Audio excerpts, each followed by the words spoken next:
This broadcast from IOF TV is brought to you by T-Cartor and Lumonite.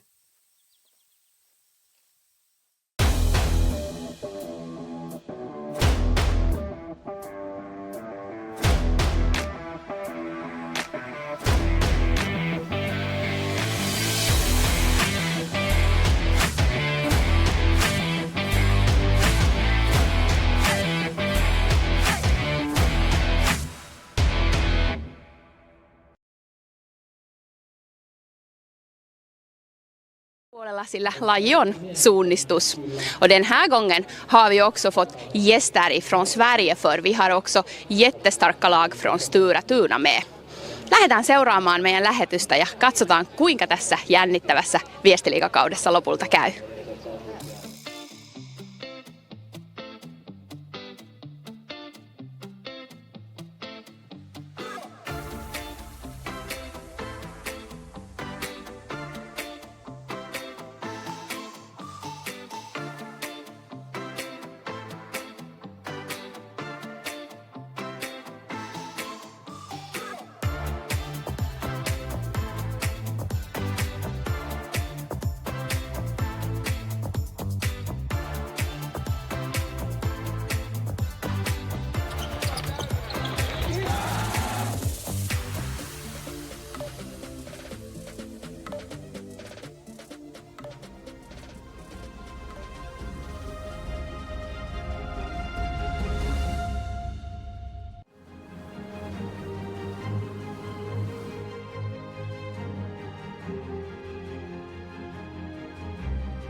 Train brilliantly with Forerunner.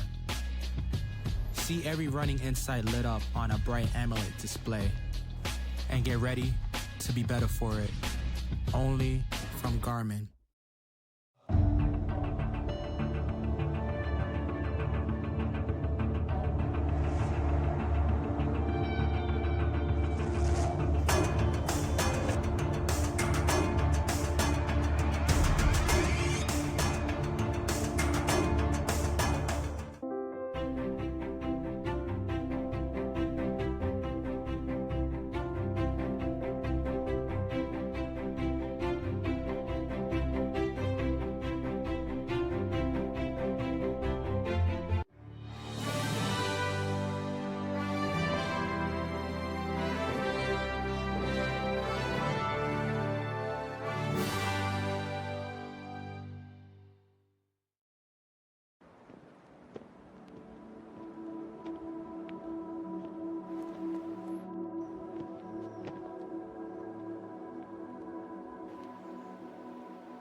Mä taisin tippua kartalta.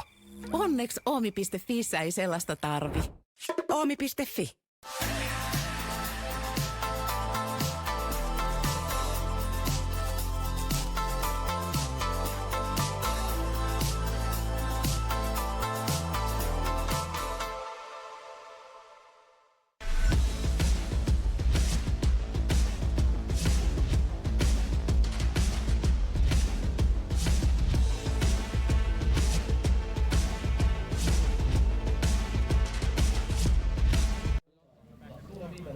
No niin, Pipo, tervetuloa mukaan tänne Viestiliigan finaaliin.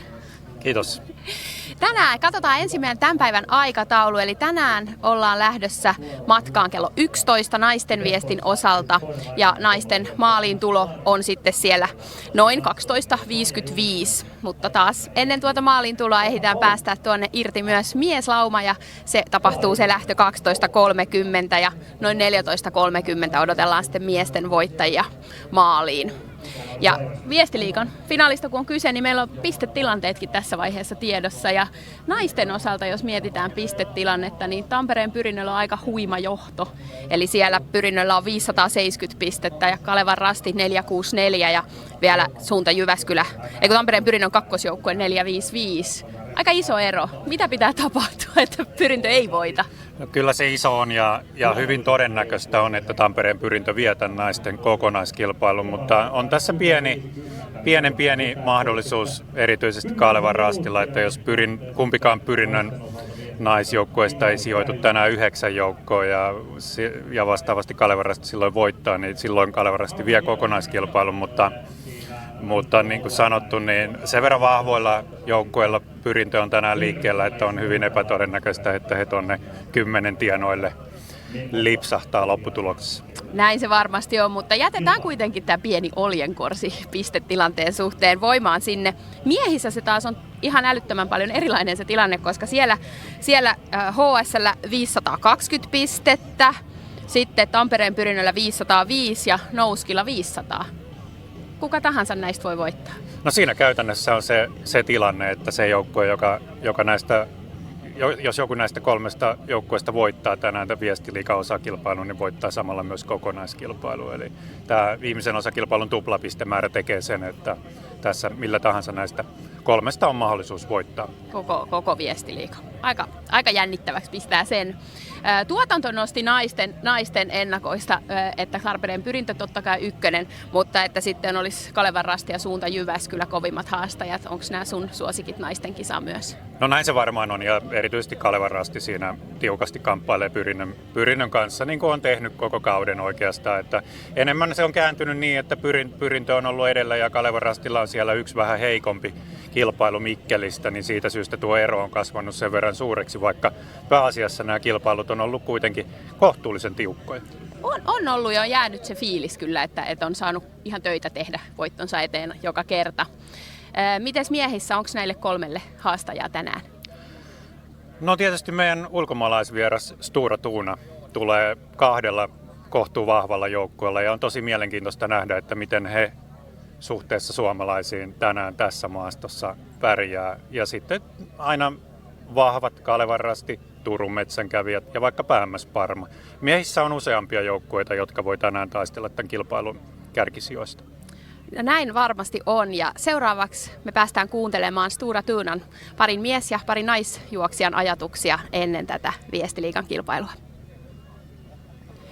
Vi har fått hit några löpare från Stora Tuna från Sverige och här har vi nu med oss Joakim, Emil, Marie och Rebecka. Joakim, hur länge har ni varit här i Finland nu? Sen torsdag kväll är vi ett gäng som kom hit direkt från Sverige och sen är några av de här som kom från världscupen, så de har ju varit här längre då. Och så ni har hunnit göra några träningar. Är det här i närheten i Salo eller mera närheten i Mikkeli? Ja, vi har varit uppe i Mikkeli nu och kört Jukkola-träningar där i 2 dagar nu, fredag och lördag. Så vi har förberett oss för Jukkola.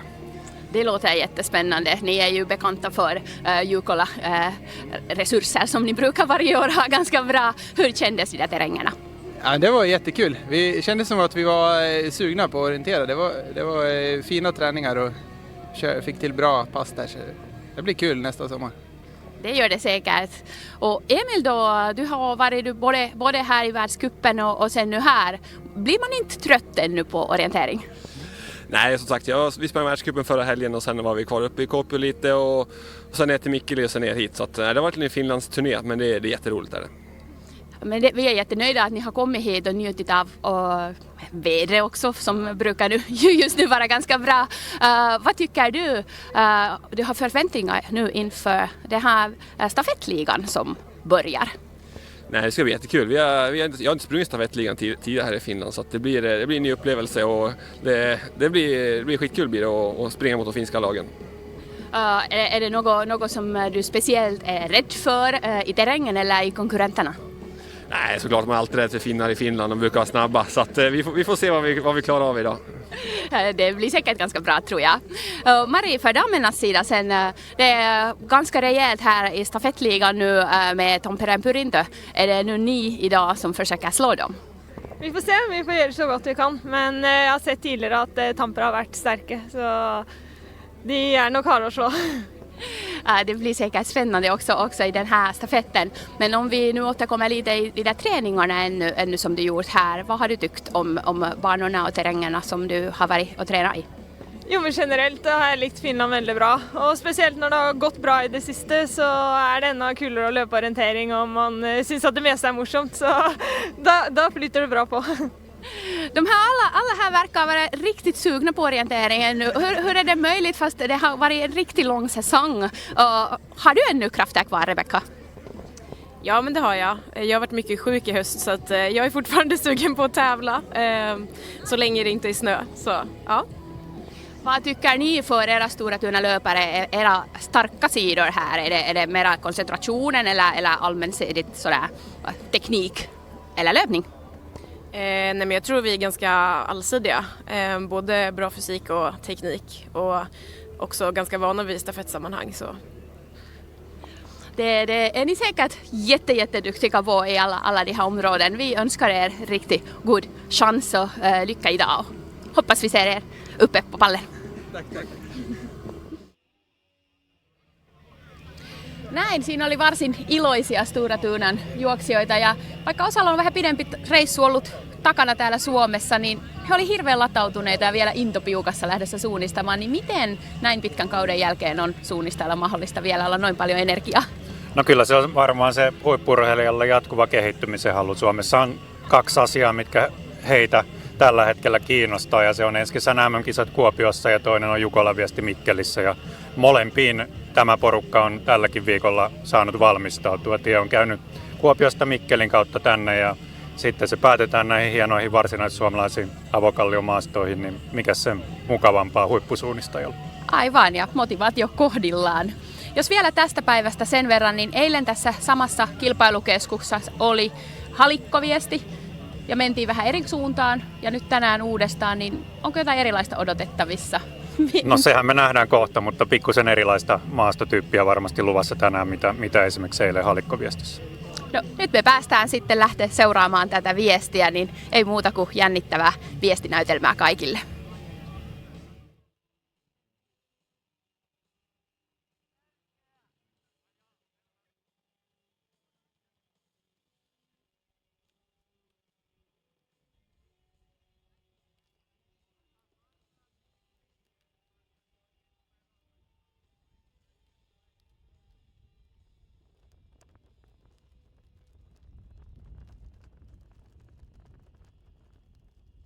Yep. And as we heard, only 1 week after we had the World Cup final in Finland, we're now back for another pleasure of another final, the final of VST Liga, the Finnish Relay League, and we already see all the runners, the first leg runners from the women's competition lined up at the start. So only in a few seconds, we're going to see them head into the forest. The standings, the overall standings, it's very tight in the men's competition. It's not that tight in the women's competition. We have this team here, Tampere and Pyrinto, actually with 2 teams among the top 3. And the first team, they are leading with more than 100 points over Kalevan and Rasti. Usually you can get 100 points for a victory in this final. It's double points, so you can get 200 points. But it would be needed that Tampere and Pyrinto's first team is not among the 9 best teams, and even if they are not, so then they still have the second team that could go up there and take the overall victory. So it's very likely in the women's competition that we're going to see an overall victory from the team from Tampere. The other teams, they're all lined up according to the overall standings. One more thing maybe to mention here. So the second team, they can't win points for the first team. So it's not as it is in the World Cup where you can have a second team if it beats the first team. The points will go to the nation anyway. It's not like this here. So the second team can only win points for the second team and the first team can only win points for the first team. We have MS Parma, and as we heard in the intro to this competition, we also have a very strong competitor from Sweden. We have Stura Tuna with a strong team at the start line. They may be among the favorites as well. Here gonna see, especially on this first leg, we're gonna have Marie Olausen. She has to start at the very end here of the field, but with a good Volker Browns last week. She's definitely among the favorites for this first leg. So now we have them heading into the forest. 59 teams are starting to this women's competition, and we also heard it, they named it in the intro. There was Haliko Viesti yesterday. That's a big club competition where we have runners from basically all ages competing together in a 15-person relay. It's quite similar to the Swedish Skigifemmarna. So it was an important race here already yesterday for the clubs. The competition today, though, not exactly in the same area, so they are going to be in different kind of parts of this forest. Here we have the lineup for this first leg. Annie Handberg running the first leg for Tampere Pyrintö, Siri Silvenoinen for Kalvan Rastit, Sophie Bachmann for the second team of Tampere Pyrintö. And as I mentioned, among the favorites on this first leg, definitely Stora Tuna's Marie Olausen. And I would say also Annie Handberg. She was third runner in at the last Viesti Liga relay at the Finnish championships in relay. And she's going to start here.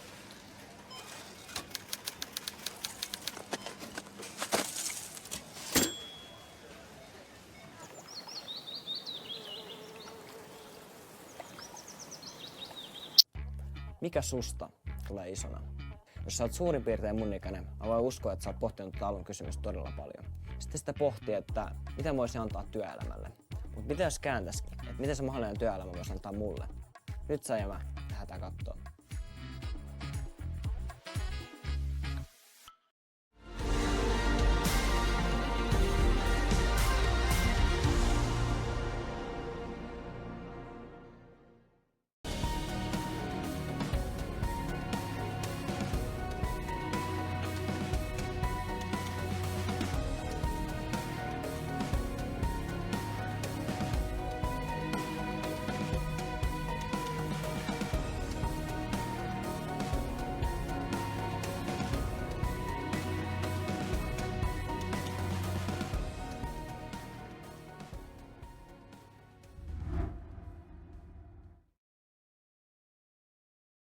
Nordic Teamwear vaatettaa suunnistusmaajoukkuetta taas kesällä 2024. Tilaa sinäkin omalle seurallesi tai yritystiimillesi uudet tiimivaatteet. Katso www.nordicteamwear.com.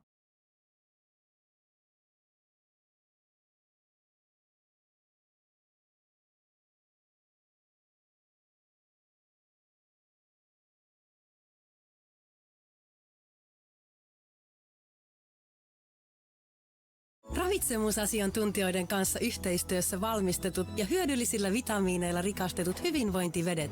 Värska Natural Plus. Värska Originaalilta.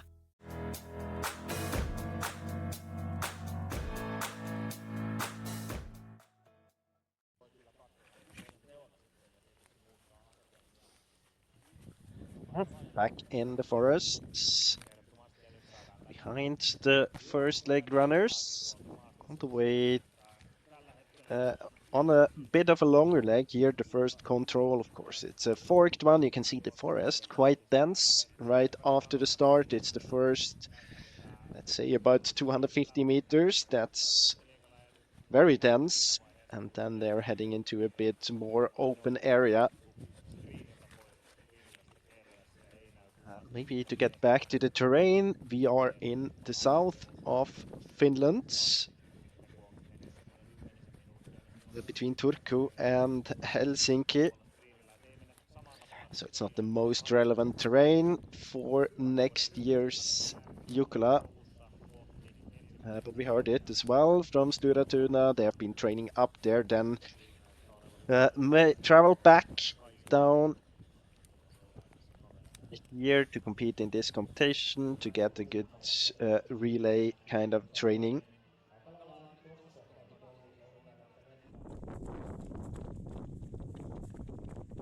Here we have Tampere Pyrintö. The first team, it's Anni Hanpää.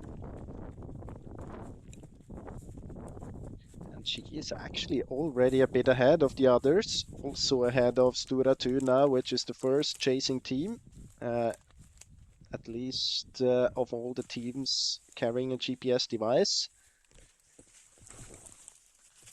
The first control, it's a bit of a tricky one because we have 3 different options. One of them is just before a green area, and the 2 others are in the green area, not very far into it, but still you have to take a few steps into the green area.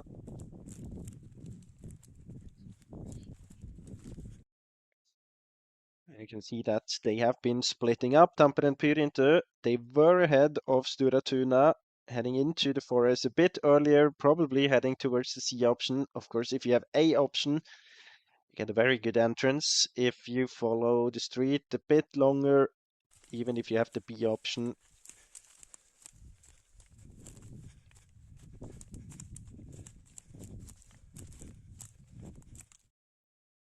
yeah, you can see more of the ground there than Anni Hanpää, but gives us a feeling about how dense the forest is.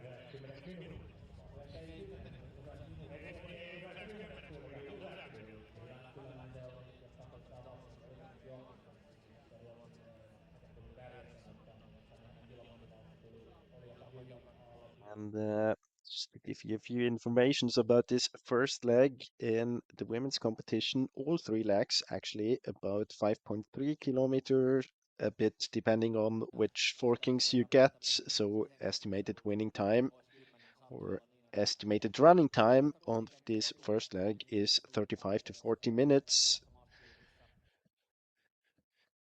And now we can see that Stora Tuna is heading towards this A control. Looks good. It's only Tampere and Pyrintö that seems to be on the way to the C option. So I guess that a few of the teams would actually need to go a bit more to the left. It's very unlikely that all of them have A or B. Possible that Stora Tuna actually has the B control and just passed A on the way there.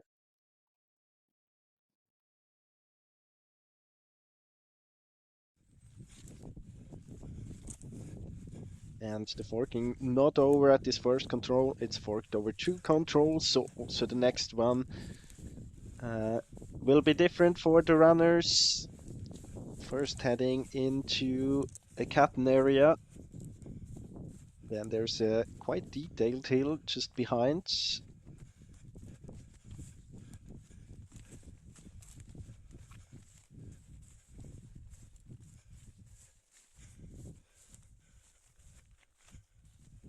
Here we have Anni Hanpää coming out into this cutting area.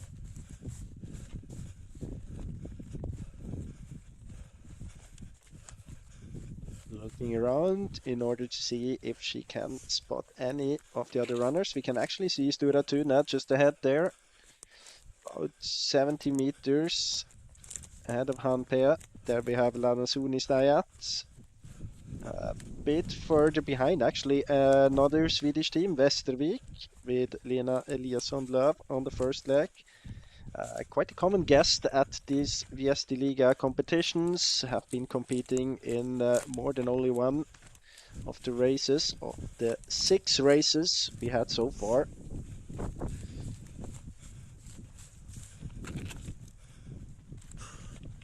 And you can see that the terrain really changed now after this first control. It's much more open. We have these bare rock parts as we know them, very typical for orienteering in Finland.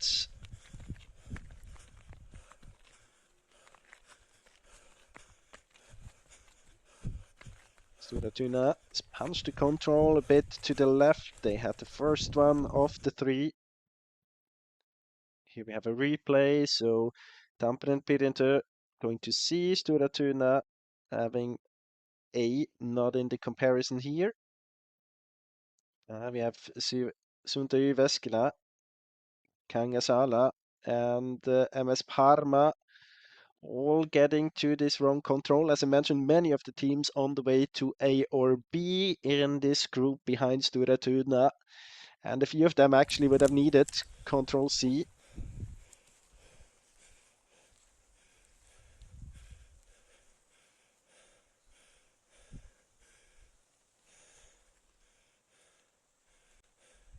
So here we have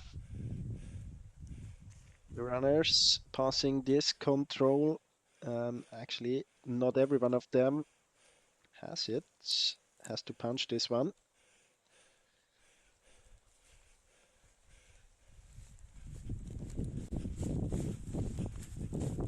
Seems to be the C option, so the second of the three of them, the one in the middle.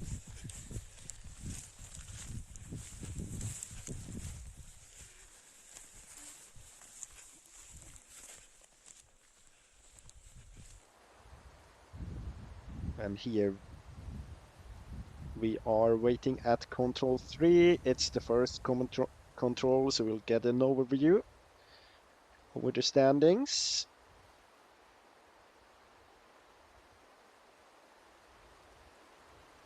As you know from earlier, we expect Stora Tuna and Mari Olausen to show up first. Here she is, already with a gap. Big is this gap, of course. You have to keep in mind that we had 4 controls in the beginning. Can differ a little bit from option to option. Here we have Tampere Pirintö and Laden Suunnistajat, Anni Hanpää and Anna-Kaisa Anjala.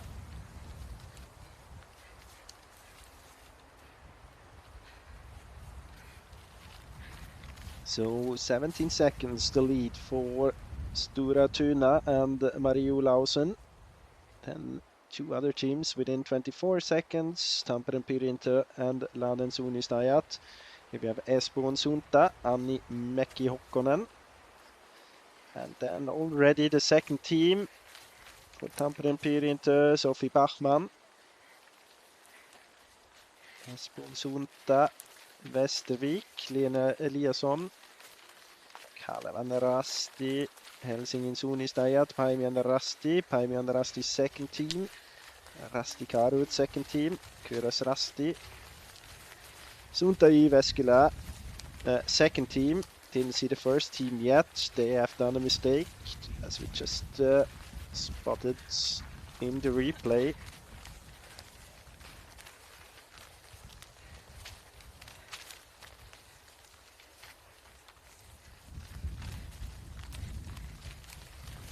Of the top 3 teams, of the teams with more or less realistic chance for the overall victory, we all had them at this first common control. Within a minute, Siri Silvenoinen for Kalevan Rasti, 1 minute and 2 seconds behind Stora Tuna.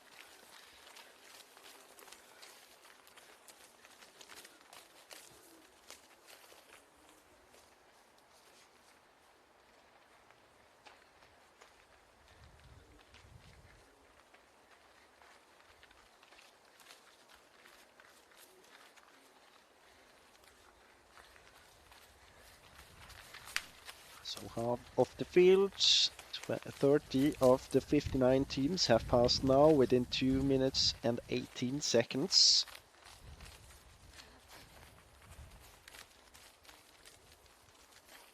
Just after this control, there's another common control and then another forking.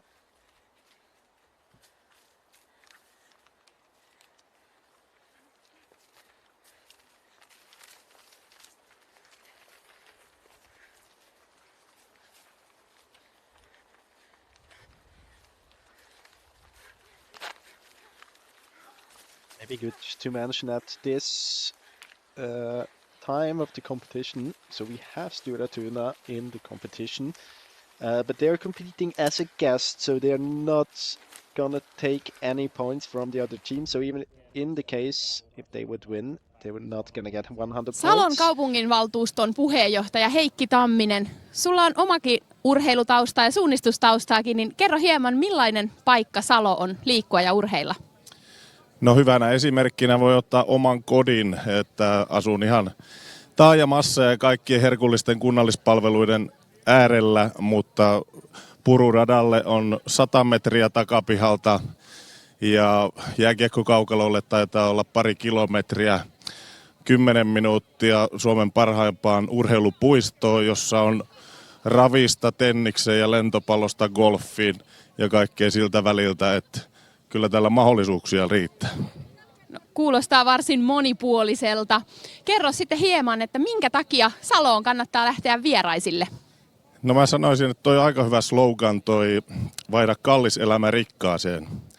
Täällä ei rahaa mene niin paljon elämiseen, mutta kaikkea on samalla taajamaa ja samalla ollaan luonnon äärellä. On työmahdollisuuksia huipputeknologiasta maanviljelyyn ja myös meiltä pääsee äkkiä pääkaupunkiseudulle sekä Turkuun, jos haluaa. Eli ei muuta kuin tervetuloa Saloon. Tervetuloa Saloon oikein paljon. Kiitos. Kiitos.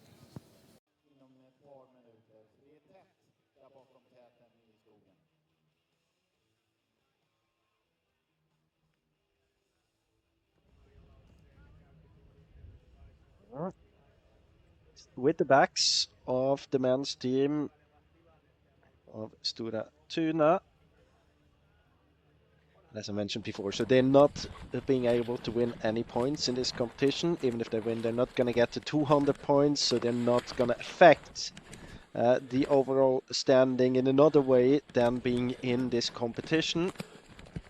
And we can see Marie Olausen now on the way to the 6th control, so this is after the forking at control 5. And the gap before, it was 17 seconds compared to Tampere Pyrintö and Annie Hanpää.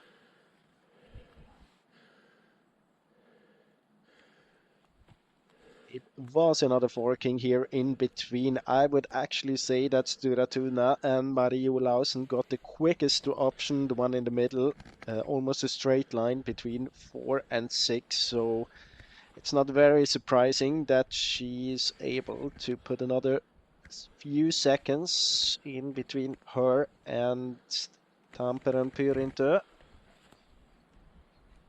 How big is the gap? That's... Here she is, Hanpää. So it's almost a minute.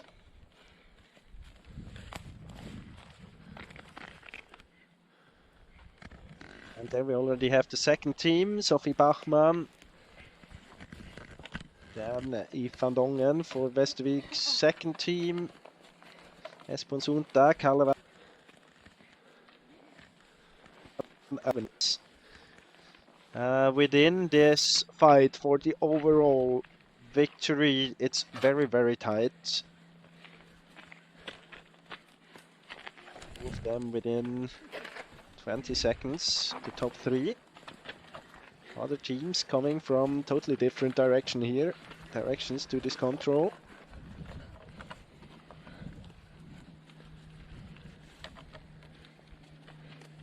Nina Eliasson lost time between time and positions between first and second TV control.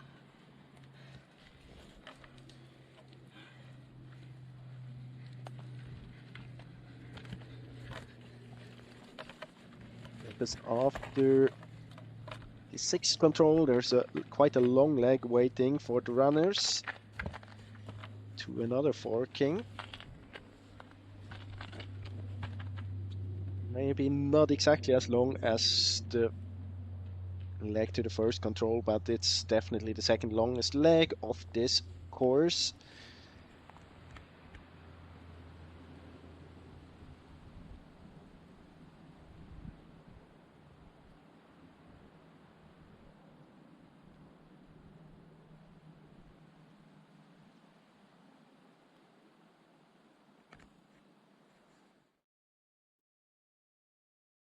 Here we have it. See it, it's quite equal in how to execute it. Should be similar route choices between the teams, between control 6 and 7. Unfortunately, we can't see the GPS replay, but we can see Marie Olausen in the screen in the upper right corner. She's in this Catten area, so I would say halfway through this leg. Just there to the right, there's the hill where they had the second control.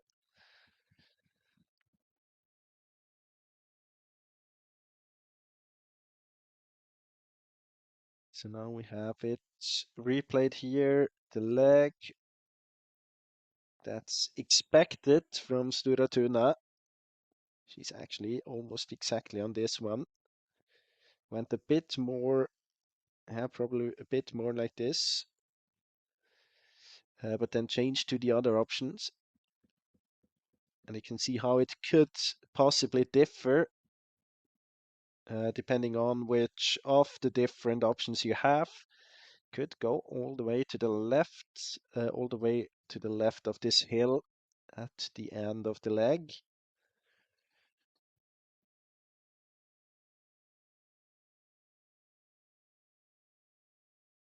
So this is the replay now. Stura Tuna in front, as we can see, it was about a minute at control 6. And rounding there, you can see that if you compare them to Tampere and Pyrintu, they will just cut over this small hill.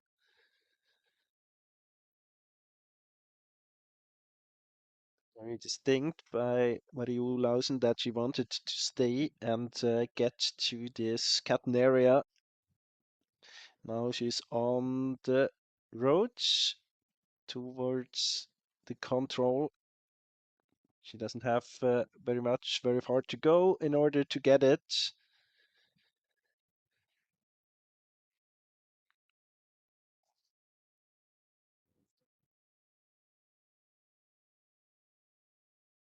Well executed leg so far by Tampere and Pyrintu. You can see it there, the tail 15 seconds, the gap compared to Tampere and Pyrintu's second team and the chasing group at the control before was only 12 seconds, so it was worth it to cut over this small hill halfway through this leg.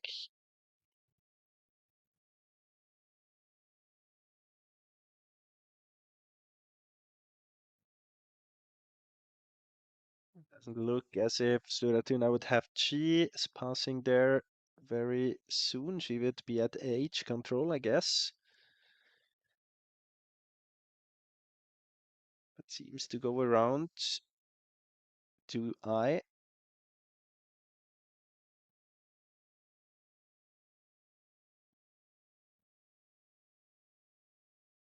Hard to say. Go climbing up again, so it's the H control. A bit low there on the last meters towards this control, but no bigger problems for Marie Olausen. Interesting behind that we see Westervik, Lena Eliasson climbing up the hill, not rounding it as all the other teams.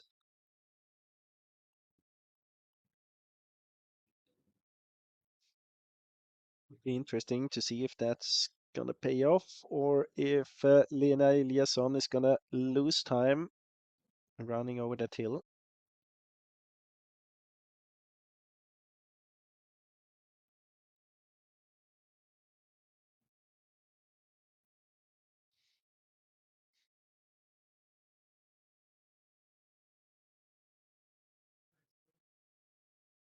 Marie Olausen for Stora Tuna. She will send out Rebecca Heinerup on the second leg. Definitely the strongest of the three athletes on this first leg. Had a great weekend at the World Cup final last week.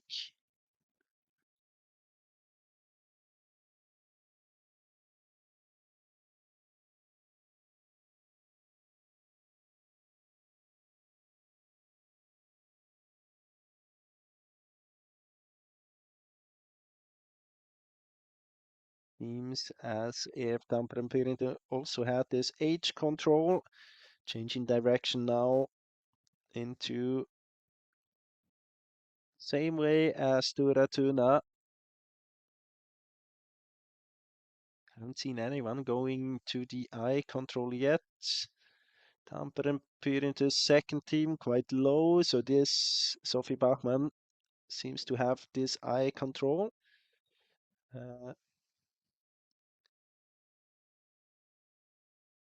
Esponsunta also down below that slope.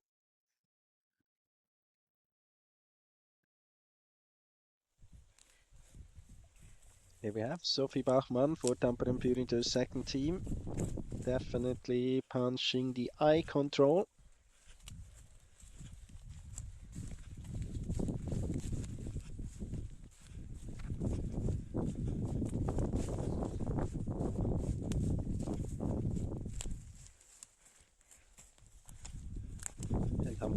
The second team is only 9 points behind Kalevan Rasti.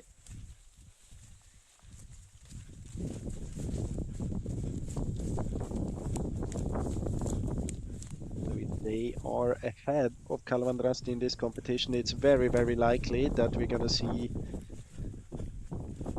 a double for the team from Tampere.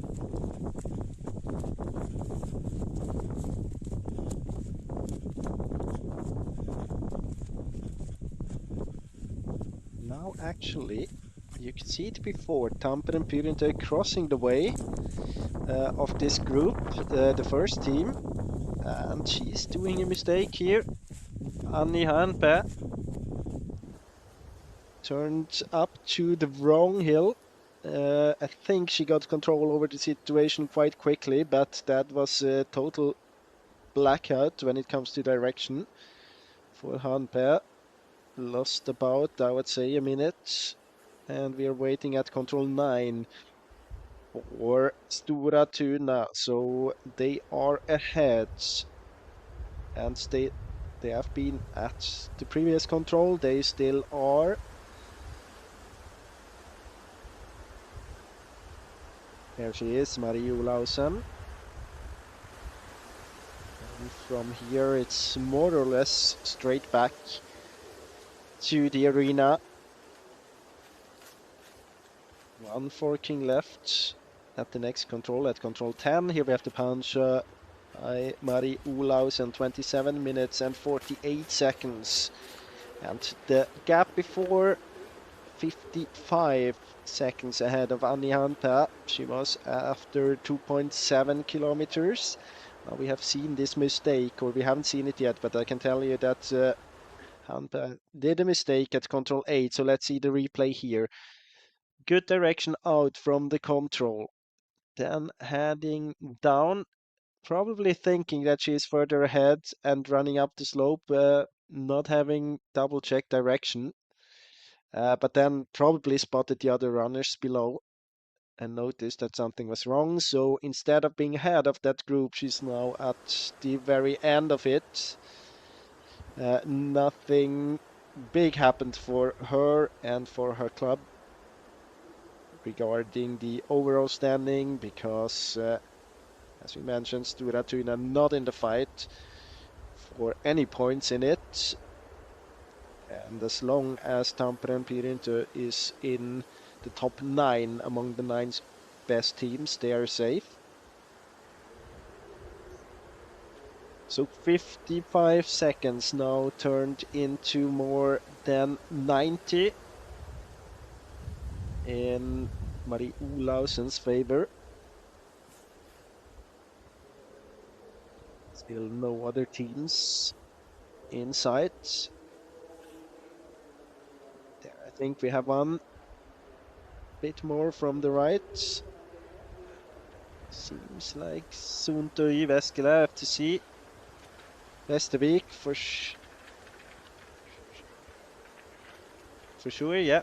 So it is Suuntui Veskilä, Anina Taipale, Ifan Dongen, then Kangasala, Esponsunta, Tampere and Pirita second team, Taimjana Rasti and Lynx. And here we have Lynx, and here we have Tampere and Pyrinthus first team Anni Hanpää from second position into ninth position, and almost 2.5 minutes. 2 minutes and 17 seconds. The gap compared to Stora Tuna. So more than a minute she lost doing the mistake.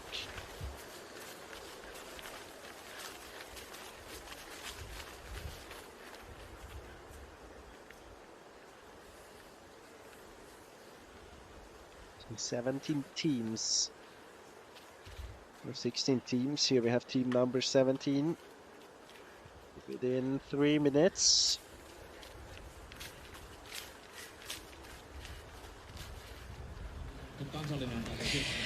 Venla-Taulavuori, tässä on aika jännittävä tilanne, pääset ihan kohta tuonne metsään. Mitkä tunnelmat? Ihan hyvät fiilikset, tosi kiva päästä suunnistaan. Olitko eilen mukana halikkoviestissä? En ollut. Eli pääset vähän neitseellisemmin nyt tuonne kokeilemaan. Onko teillä ollut jonkinlaista taktiikkasuunnittelua nyt, kun on näin jännittävä viestiliigan tilanne kuitenkin Ei meillä mitään ihmeellistä, että vedetään vaan perushyvät vedot, niin kyllä se riittää varmasti. Perushyvää vetoa toivoen, tsemppiä paljon. Kiitos.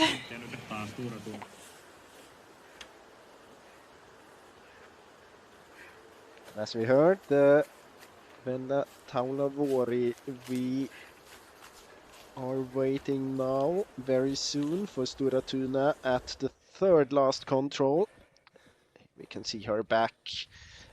Just climbed up a hill,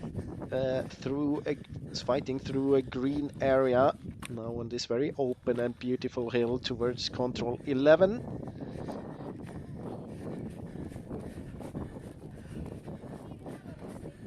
After control 11, she will turn to the right, running down the hill again and approaching the second last control just at the border to the competition area, competition center.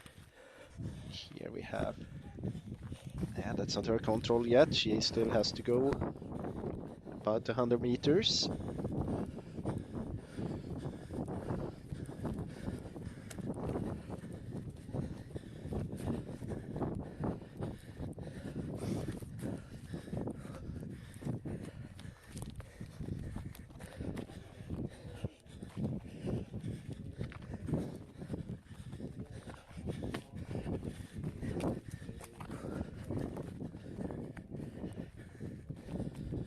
Soon she should be approaching that control 11. We can see a replay here. No problems at control 10. Then fighting through this green area, running up the hill, passing a control there by the little marsh. That's where we saw her stopping for a few seconds, but no problems at control 11.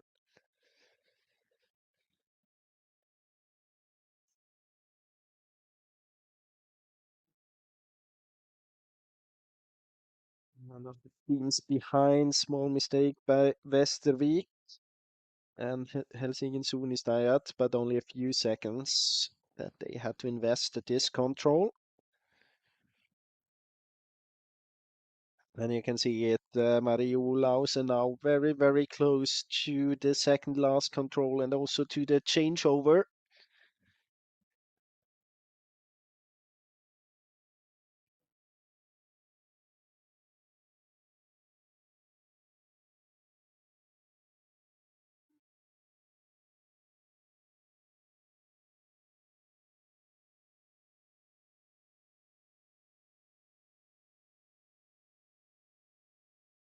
And again, Marie Olausen. We haven't sent out Rebecca Heinerup for Sunta Jyväskylä. We're going to see Pila Häkkinen. Västervik's second team, they're quite far up there as well. They're going to send out Tove Valerius. Tampere Pyrinto, Venla-Taulavuori, as we heard in the interview. And interesting as well, Kalevan Rasti, Mia Nittynen.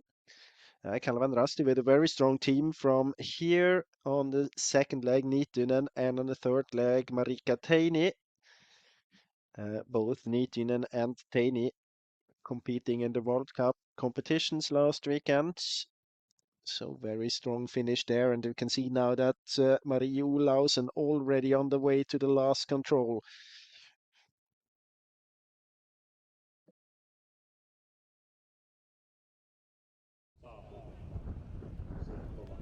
Siellä on kyllä vain. Maria Ulausen on leimannut viimeisellä rastilla ja on tulossa kohti vaihtoa. Maria Ulausen ja Sture Tuna tulee nyt sitten viestiliigan avausosuuden kärjessä kohti vaihtoa ja Rebecca Henru lähtee viestiä jatkamaan. Och då har vi Marie Olausson in mot mål i en betryggande ledning. Hon har gjort ett fantastiskt bra lopp. Kommer skicka över kartan till Rebecca Henru som går ut i lugn och ro. Kanske inte sprintlugn, men kommer fullt ensam här nu i ledning utan att någon andas bakom den. Ja siinä Rebecca Henru vaihtoleimaus ja siinä sitten Jouka Mäkelä näyttää hänelle oikean kartan ja näin sitten Rebecca Henru saa lähtöluvan ja Sture Tuna vaihtaa sitten kärjessä. Ja nyt sitten odotetaan, että milloin nuo takaa-ajava porukka sitten saapuu tänne vaihtoalueelle, mutta ero on ollut koko kilpailun ajan. Se on ollut kasvamaan päin ja tässä tosiaan sitten Marie Olausen kuvissa ja hän ansiokkaasti suoritti tämän 5,2 kilometrin avaus.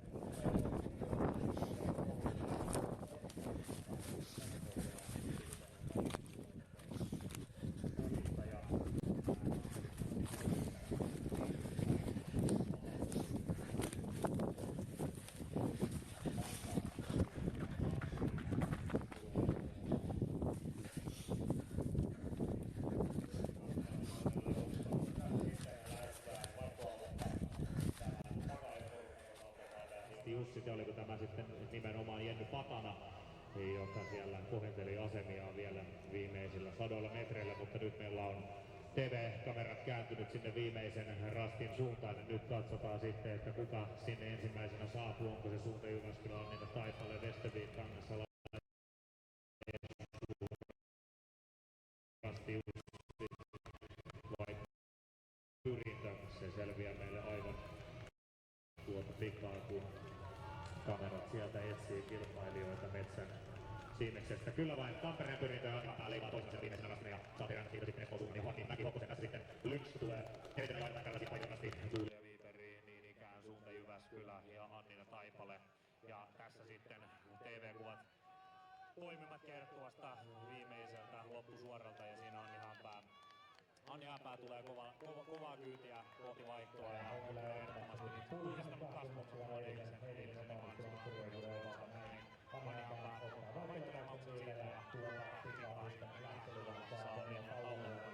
Tässä Anni Mäki-Hokkonen suuntaa itsensä kohti tuota karttapuolelle ja Espoo suunnalla lähtee sitten Anni Häpää. Suunta Jyväskylä myöskin eilinen voittaja, tosiaan erittäin hyvä avausosuus ja Paimiot Viiper myöskin, eli nämä pääsevät melko lailla yhdessä tuohon toiselle osuudelle. Tämä tulee olemaan erittäin mielenkiintoinen. Saila Kinnin johdolla tämä porukka siellä nyt, anteeksi nyt kukas tuossa oli tuo Tampereen Pyrinen joukkue, joo.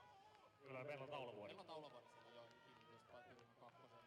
Tuo porukka lähtee aika yhtä matkaa, siellä on aika hyviä toisen osuuden juoksijoita ja tuo suunta Jyväskylän eilisen voittaja tosiaan oli nyt mielestäni sellaisella positiolla, missä erittäin hyvä kakkososuus ja kyllä sitten tulee seuraava porukka. Mennään joukkosuuntaan asti, joka on saapuu vaihtoon, katsotaan se joukkueen suunta ja siinä nyt se Pyrinen kakkonen tapahtuu ja ylipäätään mahtaa sitten aika hyvin kannatteessa myöskin ratkaisuja Patana siinä Varma Telineellä. Tässä sitten Leena Eliasson Westervikin ykkösjoukkueestaan siinä F1 Dongen tuli häntä aikaisemmin kakkosjoukkue. Ja Siiri Silveroinen, Kalva Rasti myöskin aika hyvässä asetelmissa, eli Niittynen lähtee matkaan. Kyllä tässä niin kun tämä niin sanottu takaajoporukka tuli aika niin kuin tasaisessa nipussa, mutta tuossa se on vaan niin suurta, että se on 2 minuuttia 11 sekuntia tuohon maanpäähän. Muuten tässä mennään niin oikein niin tasaisena Helminauhonna täältä naiset tulee vaihtoon, mutta Maria Ulausen oli niin kuin, vähän oli ylivoimainen. Och där hade ju växelomgången, ja det är 13 lag som har kommit där. 14. Där vi har Västervik drygt 3 minuter efter täten. Och Västervik, egentligen helt fel så skickar de ut en ganska intressant löpare, en juniortjej som var väldigt bra med i avslutande Swedish League uppe i Dalarna för några veckor sedan. Så att de har ju en ung lovande tjej som drog iväg här i jagande position i klungan. Kyllä vain, eli tuossa Juha myöskin muistutti Swedish Liigaa, joka kilpailtiin tässä myöskin aivan hiljattain. Siellä hyviä suorituksia myöskin Westervikin juoksijalla. Nyt on selkeästi tällaista taukoa sitten, eli kävimme tuossa läpi niin sanottua takajoukkoa ehkä siitä Tampereen pyyntö ykkösestä tuohon Kalevan rasti ykkösen. Se oli minuutin verran luokkaa ja siihen mahtui reilu 10 joukkuetta.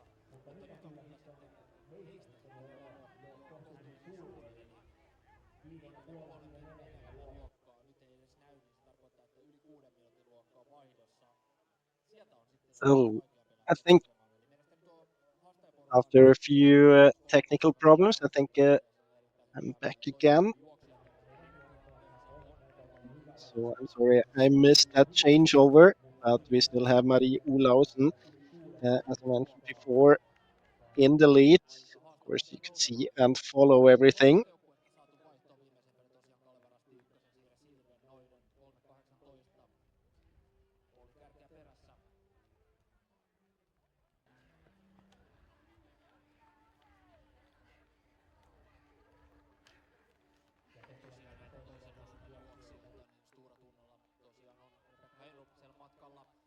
Tampereen Pyrinnön ykkösjoukkueella Venla Taulavuori, Espoon suunnan ykkösellä Andi Jantunen, erittäin monipuolinen kestävyysurheilija mielenkiintoisessa. The runners now out on the second leg, on the way to the first control and the first forking. It's quite a long leg. It's exactly the same control as we have seen. Ja näin sähkösopimuksen solmimisen uusi nopeusennätys rikottiin osoitteessa. Stort grattis Marie Olausen! Tack, tack! Den här gången blev det publikförfrågan att vilka skulle vi intervjua och de ville ha Stora Tuna och Tampereen Pyrintö, så här har vi, och ni var ju 2 första också som kom i växling. Berätta lite Marie om din löp idag. Hur var det? Var det svårt, lätt? Det verkade vara riktigt smidigt. Ja, men det var ett bra löp. Jag har bara gjort några små misser. Det var väldigt kul orientering, väldigt varierande, både ganska grisig och kämpefint. Så det var mest ut i starten, kom man lite bakpå, och så fann jag ut att jag inte kunde ligga i ledet, för då kom jag mig liksom inte fram. Så då tog jag och bara gunna på in i det gröna, och när jag kom ut på andra sidan så var det bara Annie framför, så då kände jag att jag hade kommit mig bra ut i starten, och därför var det bara att löpa mitt eget löp in. Och efter det så kunde du bara fortsätta helt ensam, du såg inte mer andra, du visste att du var i täten. Jag såg Annie akkurat i starten på de första kontrollerna, men efter det löp jag alene, och det var väldigt kul, bara pröva att löpa bra tekniskt. Ja, det gick ju jättefint. Det är bra början på stafett. Ja, Anni sitten, sulla meni aika hienosti, pysyit siellä hienosti juuri aika lailla vauhdissakin, mutta mitä tapahtui? No, tuli vähän niin kuin flashbacki eiliseen, että sellainen ojaylitys ja sitten samaistiin sen eri kohtaa ja kartta oli väärin päin. Jälleen kerran, niin siinä tuli semmoinen vähän inhottava pummi ja sitten sieltä tuli takaa aika iso letka, mutta sain aika hyvin sitten sen jälkeen kasattua kuitenkin ajatukset, että maaliin tuli kuitenkin kohtuu hyvin. Se oli nimenomaan näin, ja huippusuunnistajan veto tuo kokoaminen siinä kohti. Millaiset mietteet on siellä metsässä, kun tällainen tapahtuu? Mitä sä teet, että sä saat takas homman kontrolliin? No, tänään ja eilen siinä oli semmoista paniikkia. Ja sitten tänään onneksi vähän pelasti se, että siinä tuli niin iso letka sit, missä sai vähän, otti sen letkan kiinni ja sitten sai vähän hengähtää siinä. Ja sitten taas niin kun homma lähti rullaamaan, että usein paras taktiikka on rauhoittua, mutta tänään ja eilen se ei jostain syystä oikein onnistunut. Vahvasti kuitenkin tänään aloitus toisena tuosta vaihtoon, ja tästä on nyt hyvä jatkaa. Lycka till, tsemppiä jatkoon. Kiitos. Kiitos.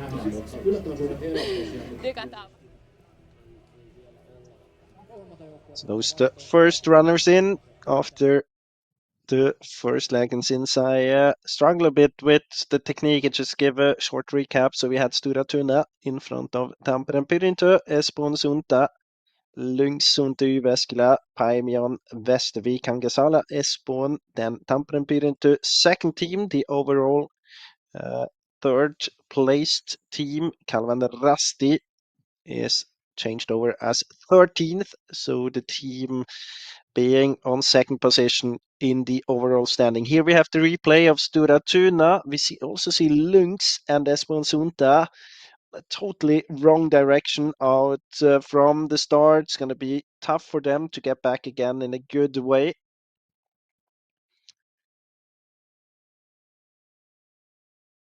We don't have Tampere and Pyrintö in this comparison, actually, with a small mistake in direction towards the first control. But here we are behind Stura Tuna and Rebecca Heinerup that already punched this first control point, now on the way to the second one, so to the second part of this forking system.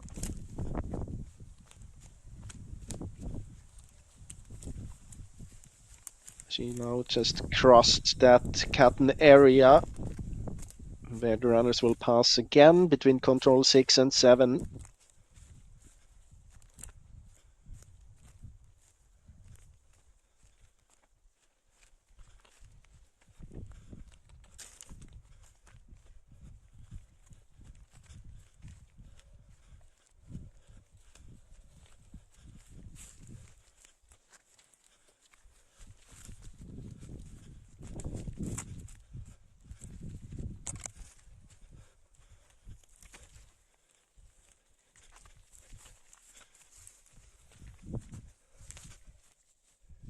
I can see that she's on the very top of the hill, running a bit stop and go.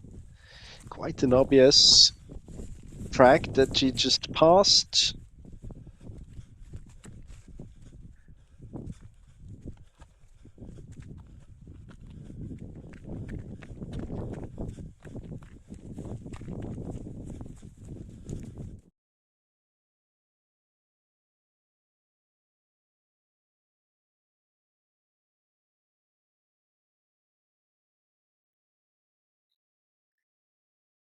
Here we have the replay. We can see that Espoon Sunta and Lynx actually on the way back again towards the control. There we had the punch by Stura Tuna at control 2.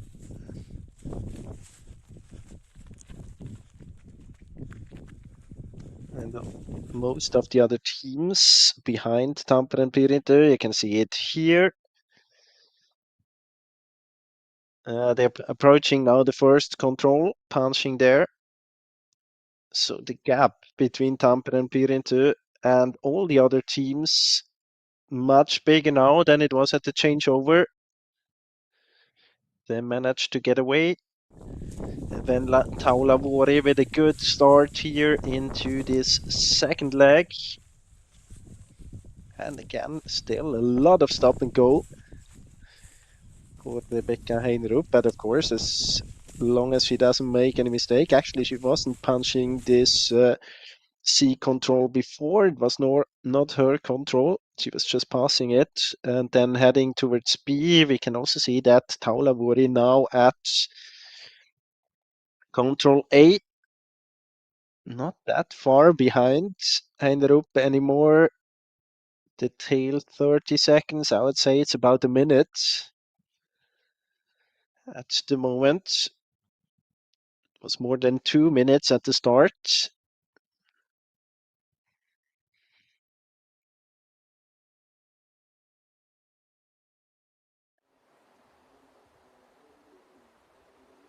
But we're gonna have a better picture, a better overview over the standings at the third control, which we have in the picture here. So very soon we're gonna have Rebecca Heinerup at this first TV control on the second leg.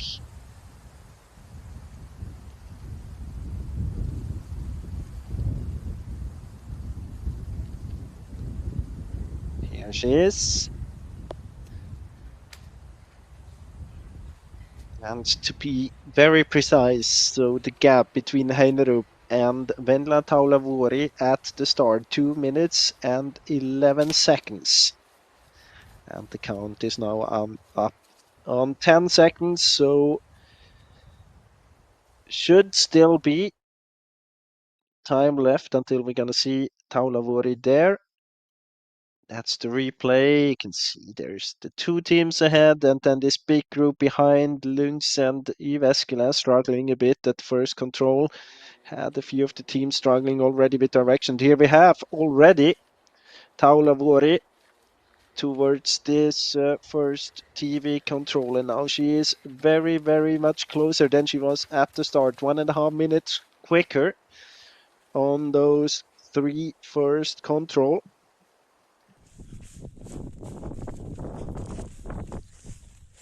Those are the changing teams.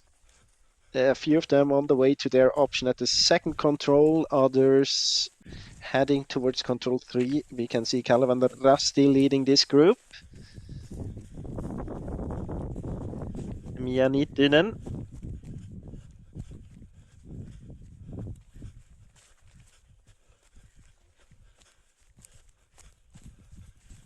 Three minutes and 22 seconds was the gap between Stora Tuna and Kalvan Rasti at the start, at the changeover.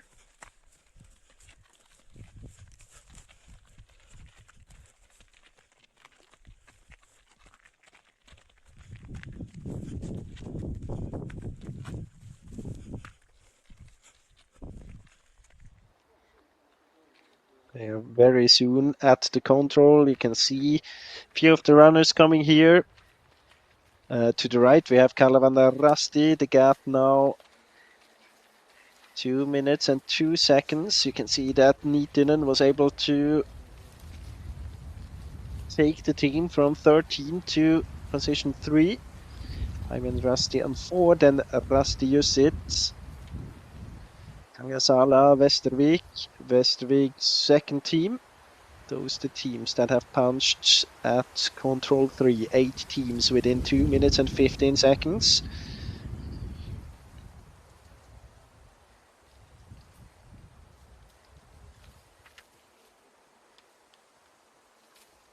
That's Tampere Pirintu's second team.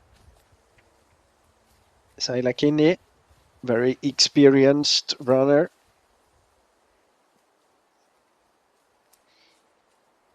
For many, many teams, a given part of the first team in Tampere Pirintu in basically all of the relays.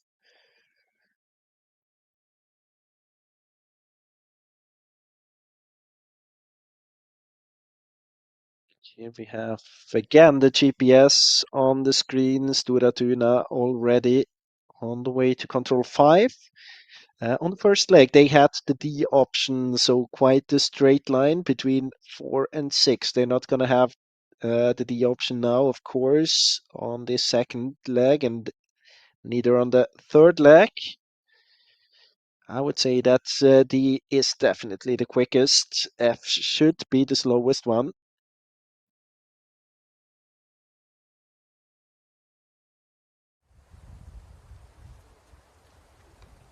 That's the next team approaching control 3. To the right, Helsingin Suunnistajat, then also Espoon Suunta. Emilia Thala and Anni Jantunen.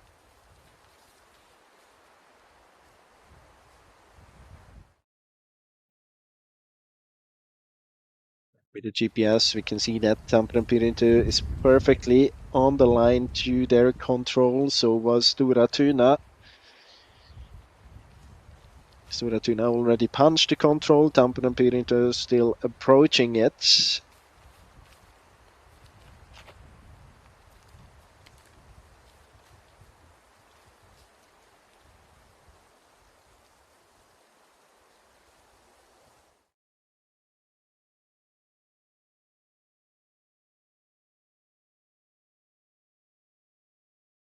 Now the gap is very, very, very little between Stora Tuna and Tampere Pirintu.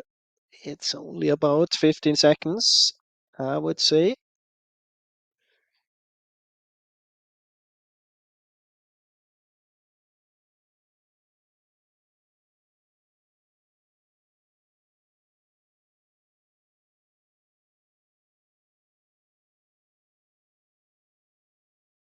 Maybe not the best exit for Tampere Pirita. Actually, I think that she does a mistake there. Turning again back to the control. She was on the GPS. It looked as if she had punched the control, but doesn't seem to be the case. So had to turn back a few, let's say 15 to 20 seconds time loss for Venla Taulavori. Gives Rebecca Heinerup, of course, the chance to get away again. A little bit, has to climb over this hill, and the next control located on the other side. Just to be careful in how to get down to the control. You can see again very much contact with the map just before the controls. It's a very obvious stop and go tactic that she is doing here. You can see it again, stopped for about a second in order to read the map, in order to get a good overview of the situation. In the end, no problems, no mistake for Enderup. Probably losing a few seconds every now and then compared to the runners who manage to have a good flow into the control.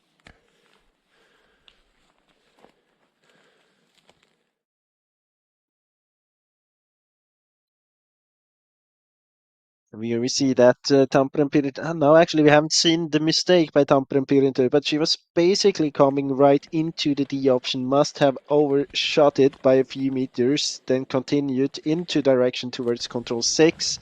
Had to turn after a few seconds when she noticed that control wouldn't appear. And so the gap began up to 36 seconds. And the teams behind getting closer and closer, especially Kalevan Rasti and Mia Niittynen.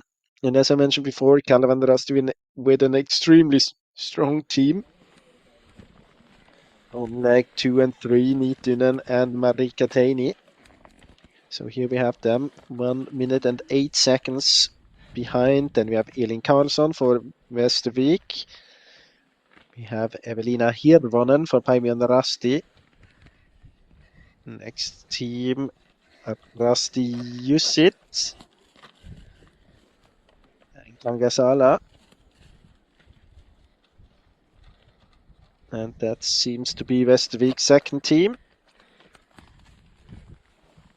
Still within top 10. Waiting for Tampere Pirita's second team, Saila Kinni. There she is.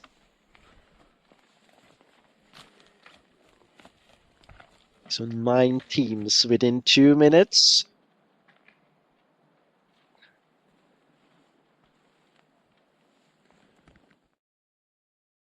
So all of the chasing teams managed to get closer. Again, different route choices here out from Control 6, Stura Tuna. Now going a bit more to this left option, probably having Control I. Especially if she's heading into the forest there. Probably rounding the control to the hill to the left. Tampere Pirita going an extremely far route there. Most of the runners on the first leg, they left the road just in the turn, entering that re-entrant, then getting either over the small hill, over the spur, or rounding it, but using the cutting area in order to get to the power line and then the road just before the control.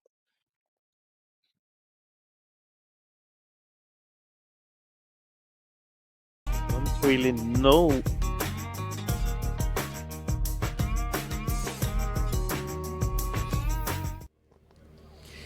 Tosissaan Viestiliigan finaali on alkamassa ja meillä on täällä nyt erittäin jännittävä tilanne. Ollaan saatu tähän 3 joukkueen aloittajat paikalle, lähtöön puolisen tuntia aikaa ja Teistä kuka tahansa voi tänään seistä täällä uudestaan ja olla Viestiliigan voittajana seuransa kanssa. Miten Ikallissa nousevassa voimassa on Mikko Knuuttila tähän valmistauduttu? No totta kai. Viime vuonna oltiin siinä tilanteessa, johdettiin ja sitten siellä finaalissa menetettiin se paikka, että sillain jännittävää, että tässä taas on tilanne, että voi kääntyä miten tahansa. Ja nyt on oikeastaan ihan alkuviestiliiga, mutta sen jälkeen mennyt aika hyvin kyllä. Ja nyt varsinkin kun ollaan saatu, että saatiin ihan niin kuin kaikki miehet jalkeille tähän ja tietää missä kunnossa Teemu ja Eetukin on, niin tässä on oikeastaan niin kuin sillä aika ilolla päästään nyt taistelemaan ja jahtaa näitä kahta joukkuetta, jos päästäisiin vaikka ohi, mutta tässä on tämä viesti vielä juostavana. Viesti on tosiaan vielä juostavana ja erinomainen joukkue teillä, mutta niin on täällä kilpakumppaneillakin. Mites Helsingin suunnistajien leirissä? Onko ollut jonkinlaista sydämen tykytystä? No kieltämättä, että kyllä toi kokonaiskilpailuvoitto kiinnostelee. Ollaan niukasti kärkipaikalla tällä hetkellä, mutta ehkä näkisin, että ollaan pienessä haastaja-asemassa siitä huolimatta, että ilman Ollia, ilman Topia, no siihen ollaan jo totuttu tällä kaudella, että se ei ole mitään enää niinku ihmeellistä, mutta mä uskon, että meidän porukka on nälkäinen tähän ja taistelutahtoa kyllä löytyy. Tämä kuulostaa, Arttu, tosi hyvältä myös, että mitään ei ole hanskoja heitetty tiskiin ja kun kalusto on riittävän laaja, niin löytyy myös kovia sinne haastamaan muita. Miten sitten, Anton, teillä Tampereen pyrinnössä, onko tehty jotain erityistä? Naisten tilanne on ollut aika vahva, mutta erittäin vahvasti myös te miehet olette mukana. No ihan perustekemistä, että tämä on just se tilanne, että kaikki on niinku tää kärkikolmikko tosi tasainen ja paperilla niinku samanarvoisia joukkueita, että ihan mielenkiinnolla näkee, että kuka nyt tänään sitten on niinku paras. Onko jotain erityistä, mitä te olette miettinyt? Mä kysyn kaikilta saman kysymyksen tänään tähän maastoon, tähän kilpailuun. Millä taktiikalla, Mikko, lähdet aloittamaan? No mä veikkaan, ettei mitään kovin erikoista, mutta siis Stura Tuuna tuo oman maustensa siihen. Eli totta kai heillä tuli vähän muutoksia, mutta varsinkin jos Jesper Svenski olisikin aloituksessa, niin se, että jos sattuu vaikkapa jollain meiltä kolmesta, niin samoja hajontaa niiden kanssa ja ne lähtee vetämään viestiä, niin se olisi ollut semmoinen muuttu. Ja edelleen onkin, että varmasti niin tuo oman lisämaustensa että tuli tämä maailman paras joukkue mukaan tänne. Joo, ehdottomasti näin, mitä Mikko sanoi. Kyllä se varmasti voi vaikuttaa tähän kilpailun kulkuun ja pienten marginaalien kisa todennäköisesti, niin kaikki tommoset pikkujutut ratkaisee, että sitten se on vähän, että miten pallo pomppii ja minkälaiset porukat sinne syntyy ja niin poispäin. Mielenkiinnolla sitä odotellaan. Joo, just on lyhyt viesti ja lyhyet osuudet, niin varmaan fyysiset erot on aika pieniä, että kuka sitten niin kuin taidollisesti handlaa parhaiten, niin se on varmasti korkealla. Ei muuta kuin vahvasti onnea teille kaikille tasapuolisesti ja me jäädään jännittää hienoa viestiä. Kiitos.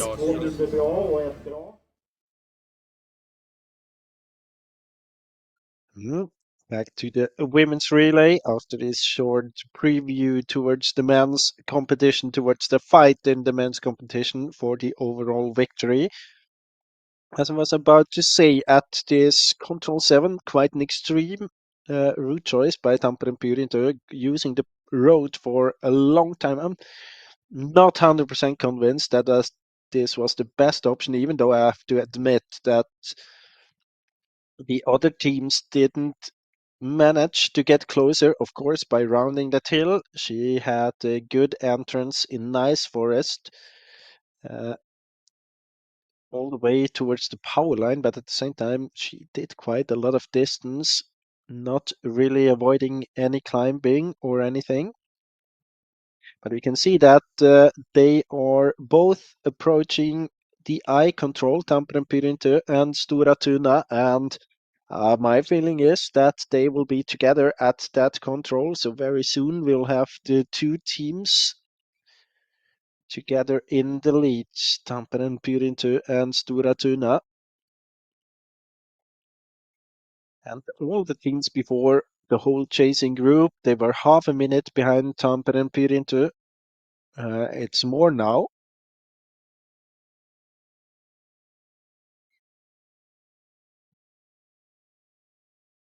You can see it there. Actually, Tampere and Pyrinto just a few meters ahead of Stora Tuna.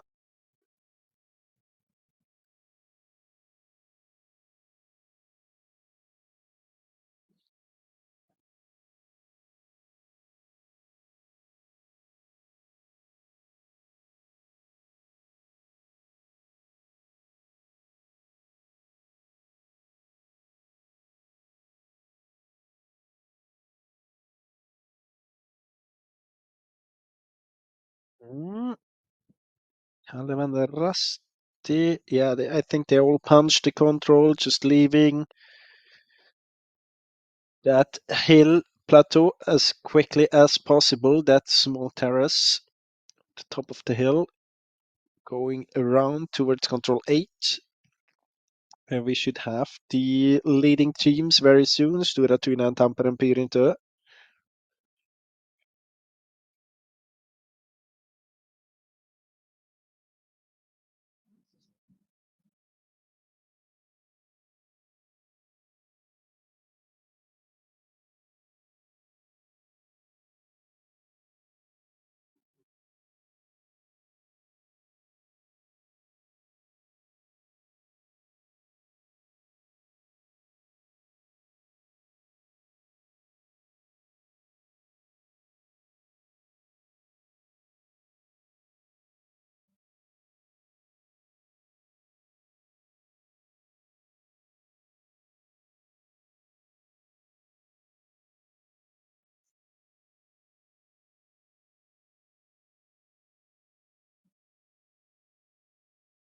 And I mentioned it before that Kalevan and Rusty has a very strong team towards the end. But looking at the screen, we also know that Venla Harju is going to run for Tampere Pirintö. So that's going to be a tough fight between the two of them, between Marika Teini and Harju. Two very experienced World Cup runners.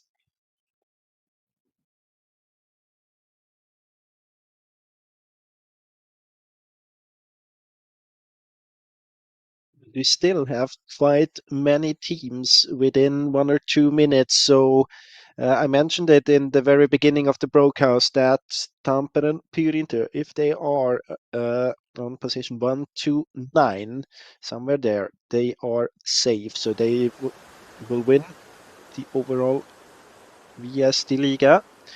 We have more than 9 or 10 teams within 2 minutes. Yeah, we have exactly 9 teams within 2 minutes. And then actually a small gap. But it's still not over yet with one bigger mistake. They could actually be outside the top 10 today, but it looks at the moment as if everything would go according to their plan, because here we have Venla Taulavori and we can't see Stora Tuna yet. Should be at this control very soon as well. This is control 9. Here we have her, Rebecca Heinderup. The gap 11 seconds.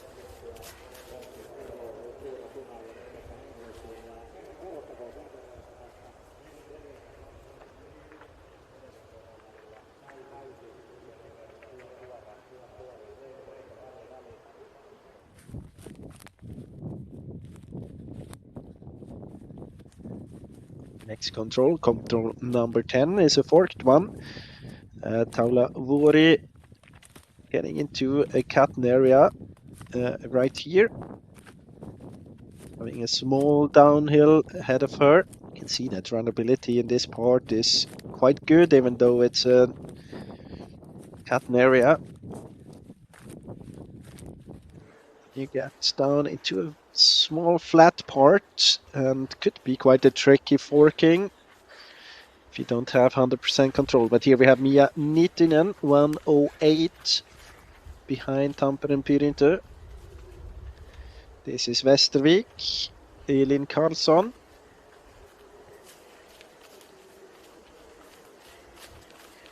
Waiting for Rusty Jussit and Paimion Rusty Kangasala. Tampere Pirintö's second team.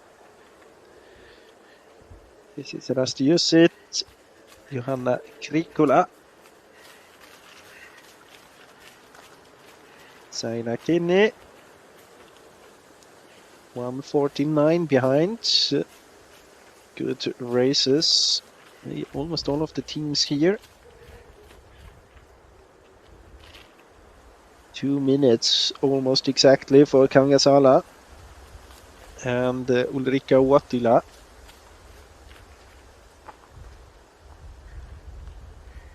This is Paimion Rusty, Evelina Hirvonen, lost 3 positions compared to the last TV control.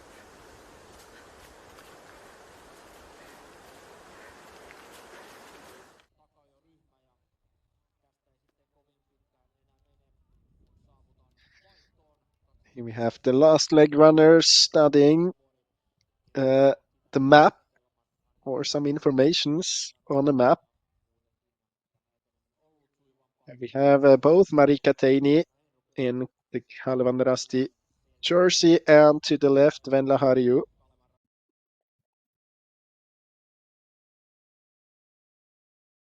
So this is the replay. Stura Tuna not on the best direction. Guess that she was able to relocate with the help of this stone there. Quite early that she starts hesitating. Half a minute she lost without any bigger mistake, but it hesitating.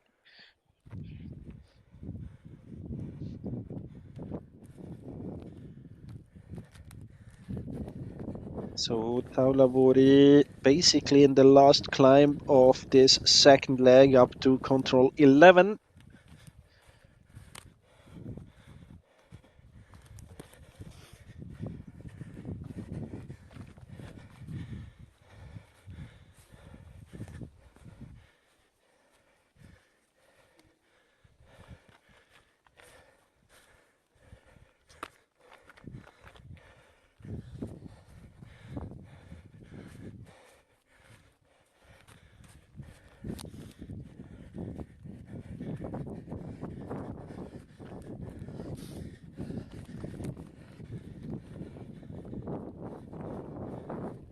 Now on the top of the hill. We're back at control 9. Waiting for the next teams to approach there. Espoon Sunta Jyväskylä and Helsingin Suunnistajat should be on the way in towards this control.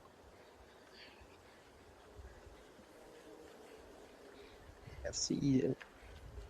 1 or 2 runners coming there into the picture from the right. That looks like Helsingin Suunnistajat and Sunto Jyväskylä. And there we have Espoon Sunta as well. So Pila Häkkinen, Emilia Tala and Anni Jantunen.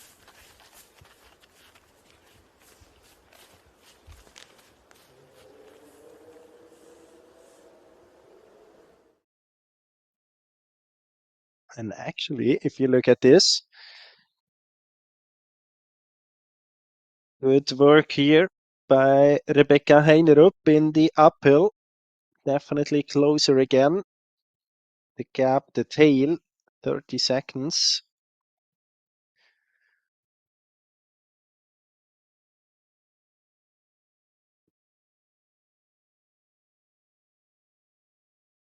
No problems for Taulavori. Maybe a little bit too far to the east, too far to the left in running direction.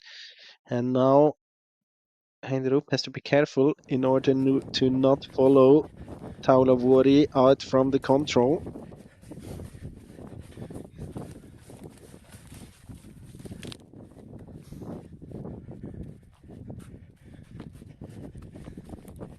So it's the downhill left for Taulavori. And then control number 12 and 13 very close to the finish, to the changeover. And as I mentioned before, Taulavori gonna hand over to Venla Harju.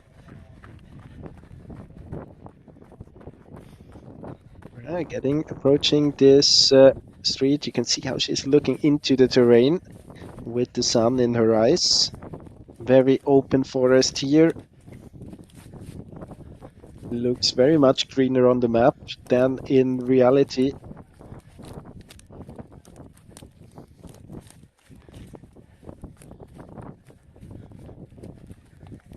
And see far ahead, I wonder actually if Heinerup's gonna have the chance to spot Taulavori. Probably not, it's half a minute anyway.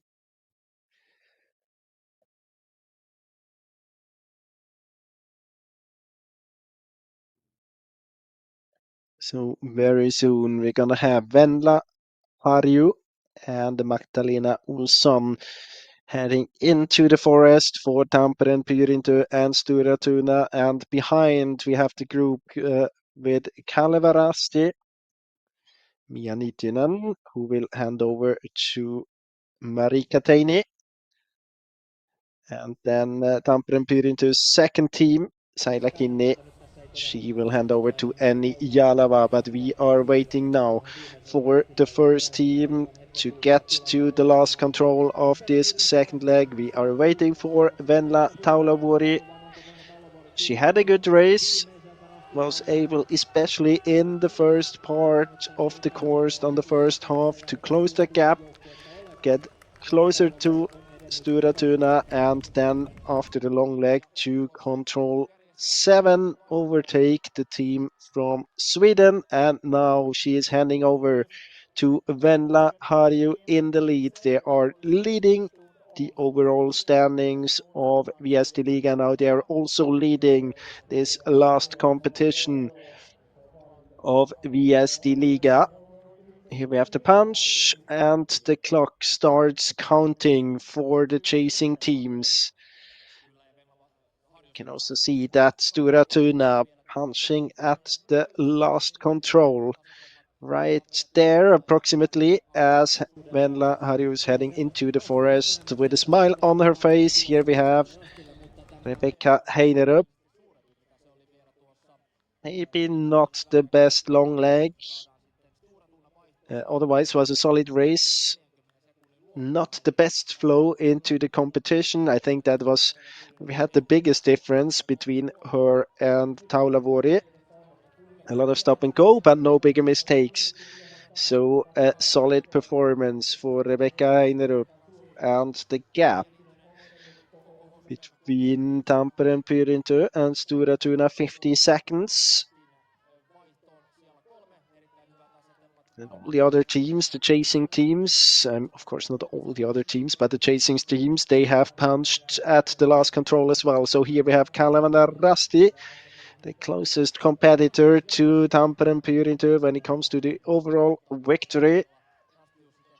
Mia Nitinen sending out Marika Teini. Then the next team should be Tampere and Pyrintu's second team. They are fighting for this second overall position for the double for the team from Tampere, but they have to beat Kalevan and Rasti in order to get that second place in the overall standings. So Kalevan and Rasti handed over. Tampere and Pyrintu's second team handed over. So did Rasti use it. Here in the picture we have Kangasala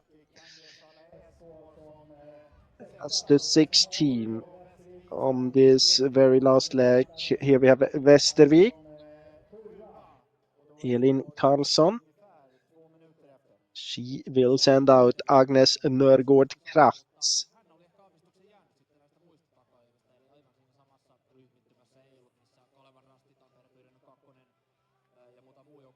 And next team to the change over, now approaching the last control, Paimian Rasti, Evelina Hirvonen.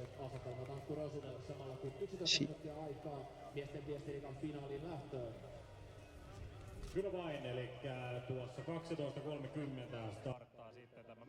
is going to hand over to Milia Vataja.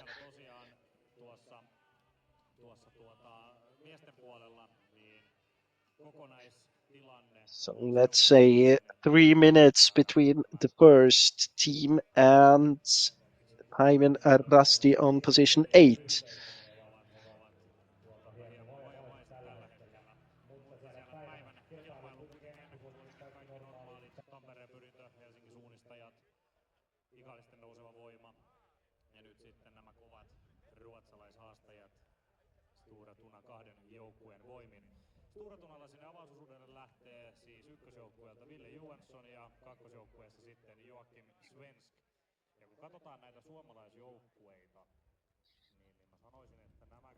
No other team right now on the way to the changeover or on the way to the last control, as I can see next team to come here.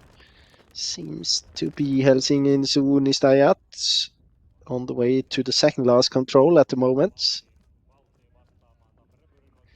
Why do we run? Whatever the reason. Forerunner for runners. Ja näin meillä on täällä 3 kärki kakkososuudelta, Tampereen Pyrintö, Stora Tuna ja sitten Kalevan Rasti mukana myös. Aloitetaan Venla susta. Sanoit tuossa ennen haastattelua, että vähän oli pientä jännitystä, mutta lähdit tekemään omaa hyvää työtä. Onnistuiko se hyvin? Joo, kyllä se onnistui hyvin. Että Anni antoi mulle siinä hyvän paikan, että pääsin niin letkan kärkeen, niin ei tarvinnut miettiä, että mitä muut tekee, ja sai keskittyä ihan omaan työhön. Ja se oli aika vakuuttavan näköistä myös se viiva, eli selkeästi sait tehdä omaa huolellista työtä. Pieni ohitus siellä kuitenkin tapahtui. Mitä mietteitä silloin tuli mieleen? No ainahan se on kiva, kun saa selän kiinni, että ihan positiivisesti otin selän vastaan. Du har haft, Rebecka, ganska många träningar här nu i Finland. Hur kändes det? Hade du ännu krafter kvar? Ja, men det kändes hyfsat bra i alla fall. Men jag har väl inte riktigt farten som de här tjejerna har. Men helt okej. Jag var osäker i ringen på några ställen. Och sen tror jag att jag tog ett ganska dåligt vägval på andra långsträckan. Men annars är jag nöjd. Ja, det ser ganska bra ut i resultatlistan tills vidare åtminstone. Ja Mia, teillä tuli itse asiassa, katoin osuusaikoja, niin sekuntille sama osuusaika Venlalla ja Mialla tämän hetken osuuskärki. Oliko juoksu hyvä? No pääosin joo. Tuossa loppupuolella mä ajauduin vähän vinoon yhdellä välillä ja sitten kesti aika kauan, että mä tajusin missä mä olin, mutta muuten hyvä. Iskuetäisyys kuitenkin on ero kärkeen, ei ole paha, niin kuinka suurella lyönnillä sinne ankkuri lähti matkaan? No meidän tavoite on tänään voittaa Pyrinnön 2 ja Lahden Suunnistajat, että nyt ainakin sai vielä Sailan pidettyä takana ja kova luotto on Marika, että Marika hoitaa homman kotiin. Meillä on kaikilla luottoja, teihin myös ja ei muuta kuin paljon kiitoksia ja onnittelut.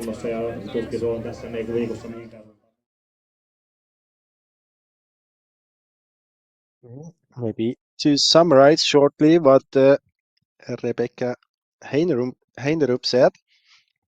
Well, she's been training a bit now in this terrain, was quite satisfied with her run, but she says that she didn't have the speed that the other 2 girls had in this kind of terrain, and that she thinks that she probably lost a bit of time on the second long leg on the way to 7, which we can actually confirm. I mean, she didn't lose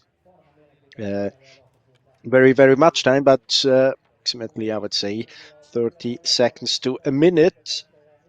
That's where she actually was caught by Tamperen Pyrintö.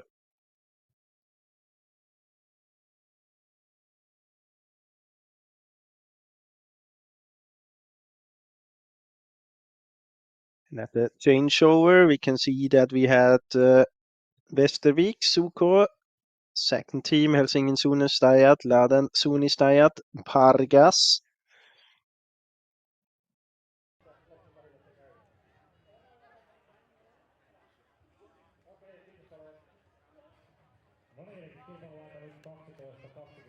And now we also have the punch from Suunta Jyväskylä.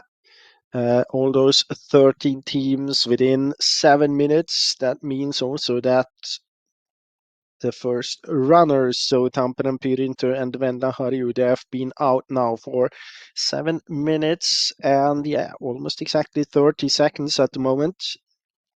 And I can tell you that she didn't have the best direction out just after the start. Venla Harju definitely lost time there.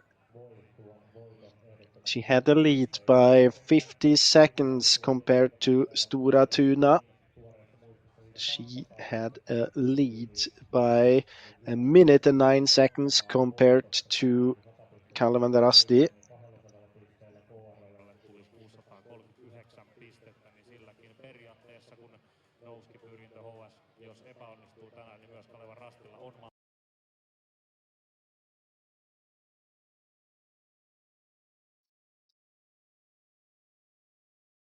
And this is the lineup for the men's relay. The men's relay that will start in about 5 minutes. So we see here the teams also in the men's relay with the start number according to the overall standings in the relay league. And I was talking about that in the intro, in the warm up to this competition. It's very, very tight in the men's race in the fight for the overall title. We have Helsingin Suunnistajat with 520 points. Tampere Pyrinty behind on second position, 505 points, and Ikalisten Nouseva Voima in third position with 500 points. So 3 teams within 20 points. And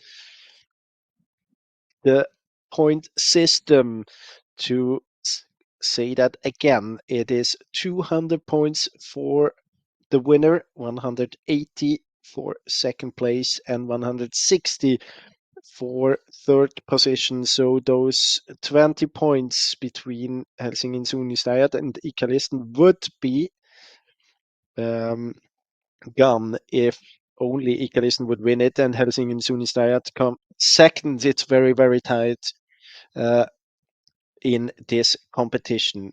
If we would have a draw, it would be the best results throughout the season without this last competition.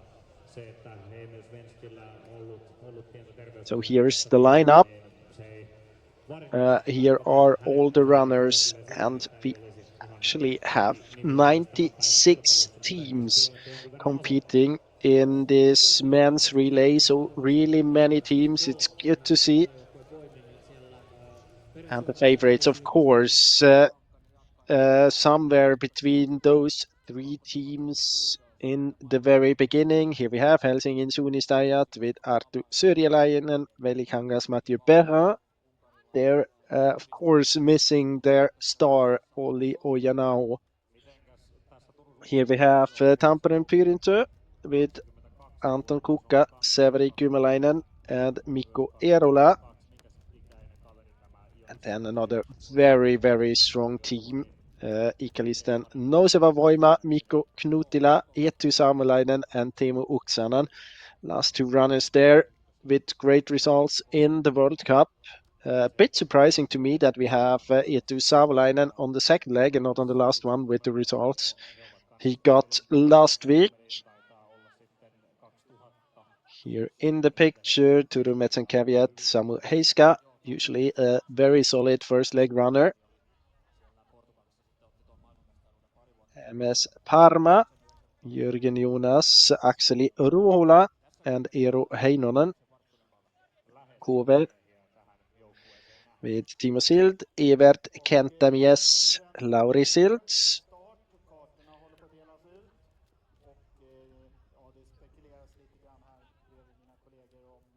Tampere Pyrinty second team, Aleksi Sorsa, Topias Helminen, and Antti Saiko. And also here in the men's relay, everyone who has been following throughout the broadcast so far knows that we have Stora Tuna with teams competing in this men's relay as well. Here we have them, Ville Johansson, Jesper Svensk, and Viktor Svensk. Interesting actually that they split it up, Viktor Svensk and Emil Svensk. So Emil Svensk not running in the first team. He's running for the second team of Stora Tuna, but also this team is quite strong with Joakim Svensk, Mattias Mortz, and Emil Svensk.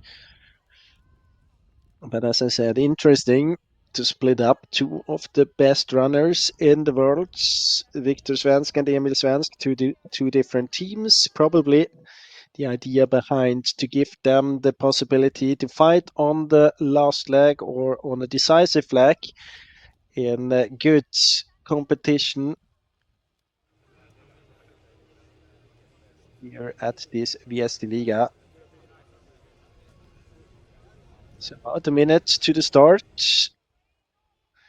And of course, right after the start, we will turn back to the decision in the women's relay.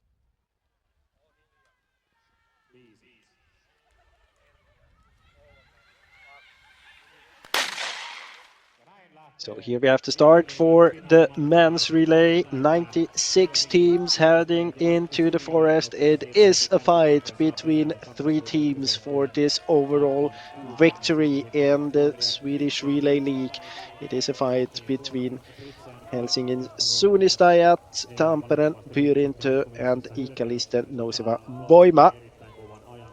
And their legs, also here we expect running time on each leg between 35 minutes and 40 minutes. It's 6.7 kilometers on leg 1 and 2 and 7.2 kilometers on the last and final leg of this relay league. Florian siellä ainakin kehittyy erittäin vahvassa vauhdissa ja uskon, että tänään myöskin avausosuudella tulee olemaan sellainen hyvä haaste sitten näille vanhemmille miesjuoksijoille tässä avausosuudella.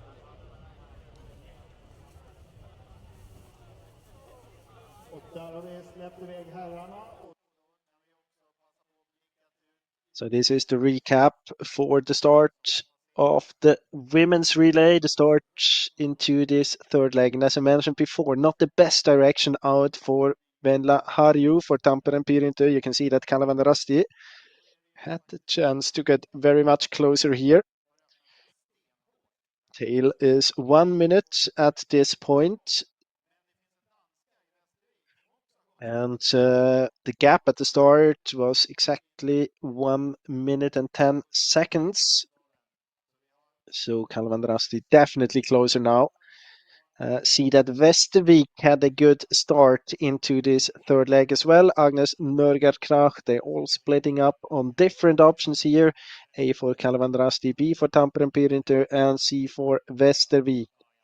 And here now we have them approaching the third control. This is still a replay. This is Venla Harju that we had as the first runner approaching control 3, the first common control of this last leg. And then behind, as we have seen on the GPS, we're waiting for Marika Teini, running for Kalevan Rasti, coming into the picture here. And then Västervik's UK Agnes Nørgaard Kracht.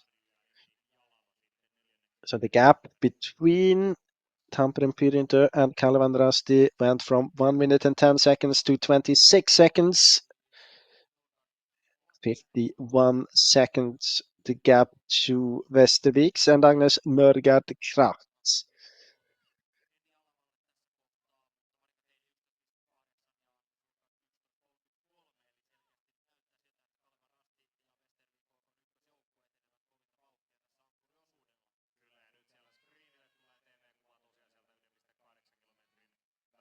Next teams we are waiting for should be Tampereen Pyrinto's second team, then Jalava Rasti Jussit, Stora Tuna, Kangasala, and then probably Paimen Rasti, but for those we have to wait a few minutes for those teams. Here we have Tampereen Pyrinto second team with Annie Jalava, 134 behind their first team, behind Venla Harju. And again, Tampereen Pyrinto's second team. They are very much in a fight for this overall second position.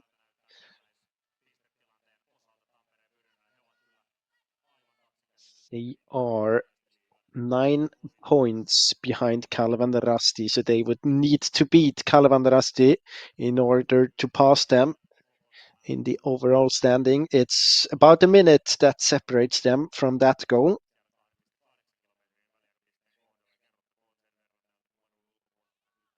This is the replay from after control 3 to control 4. I can tell you that at the moment, live, the runners are on the way to the 5th control. So this is still a replay. This is the 5th control. They all had the same forking option, and they are all together now. All the top 3 teams together in the lead. We have Kalevan Rasti, we have Tampereen Pyrinto, and we have Västervik.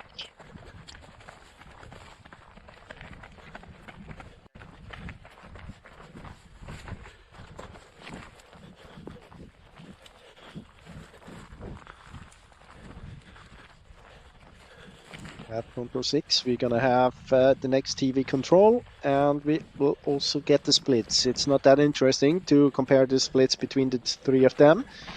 That's gonna be interesting to see. How far behind is Tampere Pirintu's second team?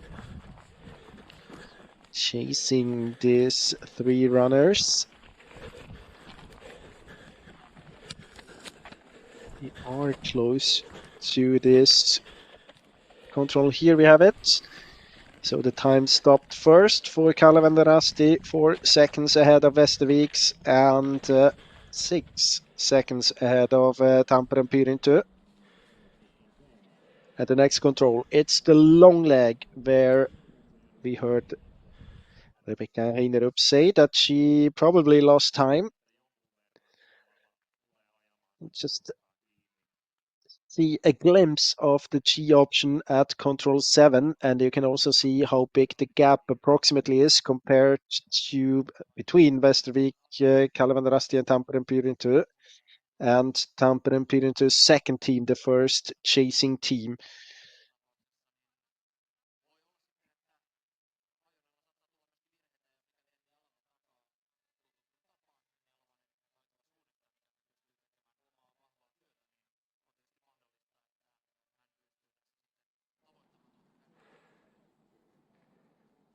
This fifth control is kind of forking to the others. None of the teams had this F control, this option before. So it's going into a bit of a greener area without any tracks. Here we have Tampere Pirintu, second team. Yeah, 1.5 minutes. Losing time compared to the three runners ahead. Of course, quite a disadvantage to be all alone. And now they're splitting up. Västervik using the street to the right. Tampere Pirintu and Kalevan Rasti going more straight using the Catton area. Will be interesting to see now if they go to the left and follow that option where Rebecca Heinerup told us that she lost time, which we actually could prove as well looking at split times, and seems as if only Tampere Pirintu is going to go on this option to the left. Kalevan Rasti takes the middle one, and Västervik will get together again with Kalevan Rasti most probably.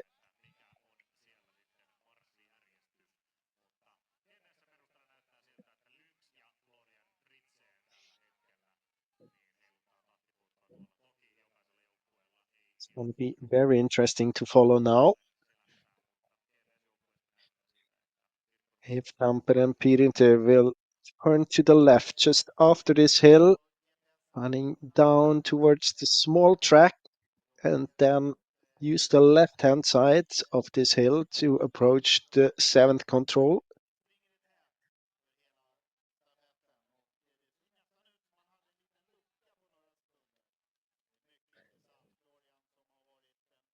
Actually, it seems as if she would turn back towards the direction where we also have Kalevan Rasti.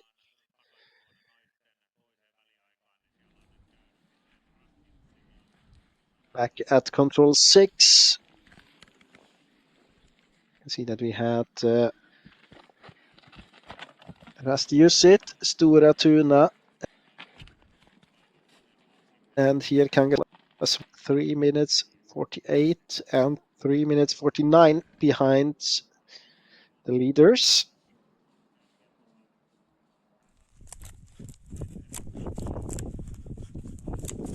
It is Marika Teini for Kalevan Rasti, and there we can see that they are, oh, that was actually, must have been another team from Tampere Pirintu heading towards the second control, because Venla Hariu should be to the left, a bit behind Kalevan Rasti. If we would turn the camera to the right, would probably spot Agnes Nørgaard Kraft.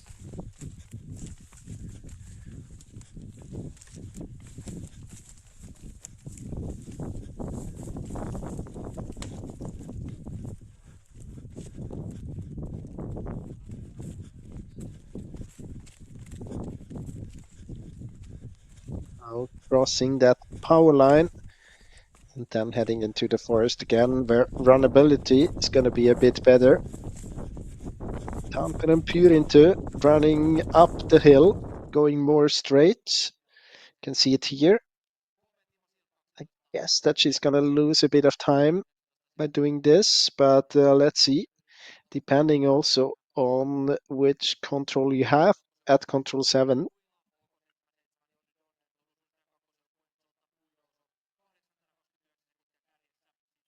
Of course, quite a good entrance, quite good runnability from this point.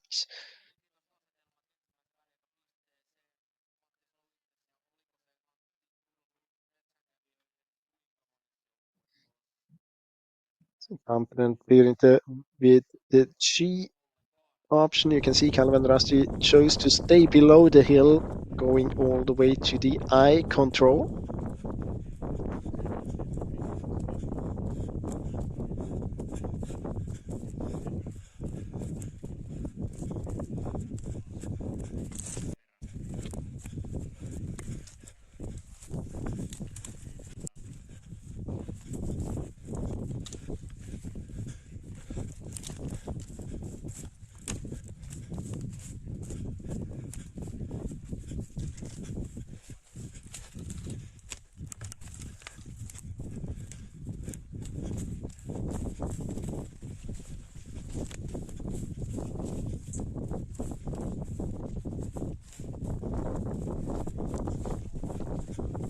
It's good for Tampere and Pyrintu, approaching the control there.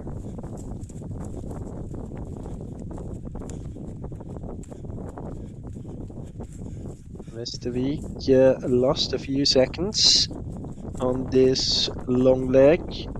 We're all three together at control 6. Now the gap between Calvin Rusty, Tampere and Pyrintu, and Westervik, I would say about half a minute.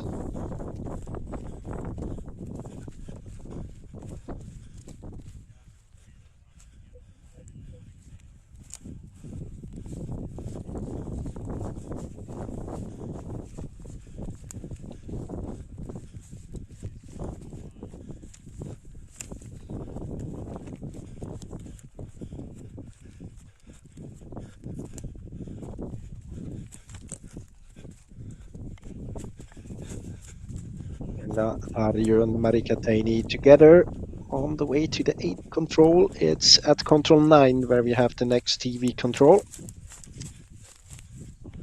And I can see that Westervik definitely lost contact. They got the G control, but haven't been as distinct into control 7. Also the gap down to Tampere and Pyrintu's second team seems to be at least 2 minutes.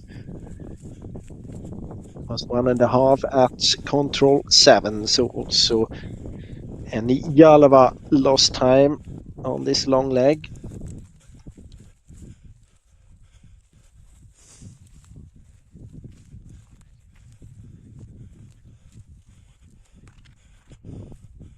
Here we have the control 8.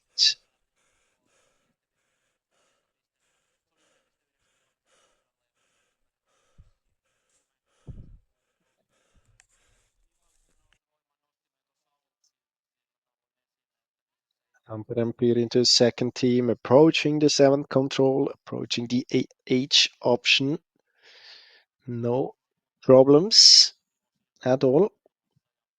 But as I said, time loss of about half a minute.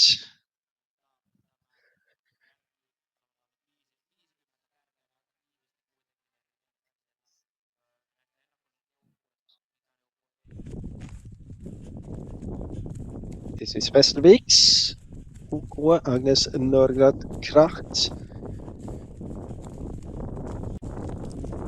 Just punched the 8 control. Now on the way to control 9, actually, Calvin Rusty and Tampere and Pyrintu.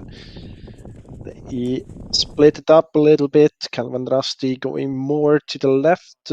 Same option as Västervik. Tampere and Pyrintu seems to be glued to the red line. Very solid work with direction there by Venla Harju.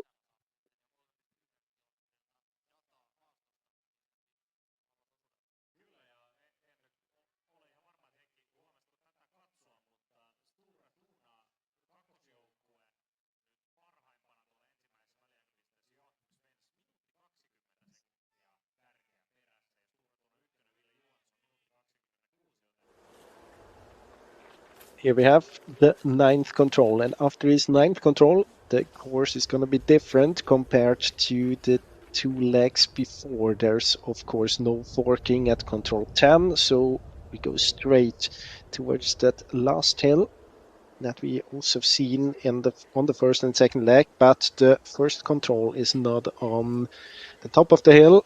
It's in the slope. It's just after a green, definitely more difficult than the controls we have seen before. This is going to be interesting. We can also see that the straight option by Vendela Harju paid off, 9 seconds ahead of Marika Teini now. And there in the background to the right, we can also spot Agnes Nørgaard Kraft.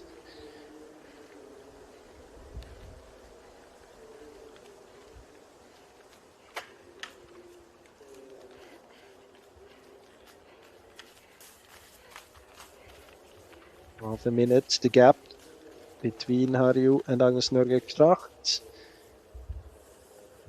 And we remember they were all together at the last TV control, so definitely this time lost by half a minute. Now we're on the way to this new control we haven't seen at any point in this relay before.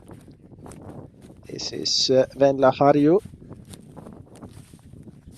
See that. Helena Arasti and Marika Teini following that track a bit more to the left. But still, we have this 10 seconds difference between the two runners. Interesting behind Westervik. Going closer to the red line towards this marsh. Probably will round it to the right in running direction.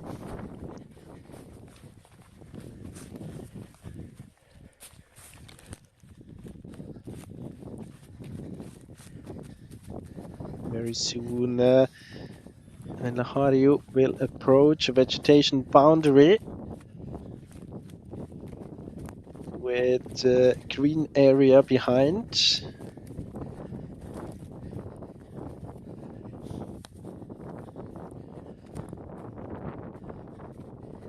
You see it to the right, and then she will head into a green section for a few meters. Have to get to the hill then and spot the control in the slope. You can see it right there in the GPS. So heading into the green at this point, you can see how the visibility gets lower and lower. Now getting to the hill, it's all right here. Now she has to be able to spot the control in this very dense and green forest, and it's an advantage for her, of course, that she has this 10-15 seconds maybe, because in this dense forest Marika Teini won't be able to spot her back. Very good work here by Venla Harju, no problems at all at this control 10, and from here we only have 3 controls left. So now she is going to run over the hill, then the control on the other side, on the southwestern side, as you can see here at a stone. And then it's only the 2 last controls that we have seen on leg 1 and 2. So right now it looks very good for Tampere Pyrintö, and Venla Harju, Marika Teini have her in the picture here. Still about 15 to 20 seconds behind Venla Harju. And 15 to 20 seconds, that's quite a lot. There's almost a mistake needed by Venla Hariu, or at least hesitation to control 11 or 12 in order for Marika Teini to be able to close the gap again. And now she is on the top of the hill. You can see that she can't spot Venla Hariu ahead of her.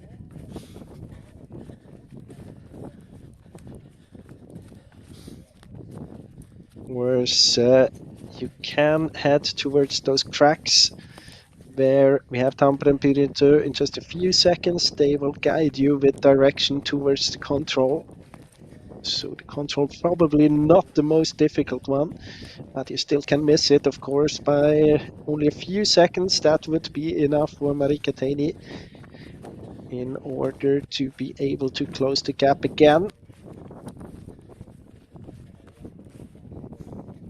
Not exactly as distinct as Hariu on this control.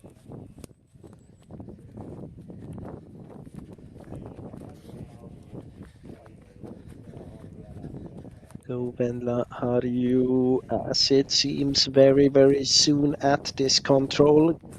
Marika Teini running full speed here as well, risking it everything. You can see that she is starting to look around. She knows that she is close to the control, now entering the green area. There's one of the stones. She has to go to the lower one. Here's the control. But where is Venla Hariu? She's already in the forest towards the next control. She is maintaining those 10 to 15 seconds she had at the controls before. And very soon, I guess we're gonna have Venla Hariu on the way to the last control.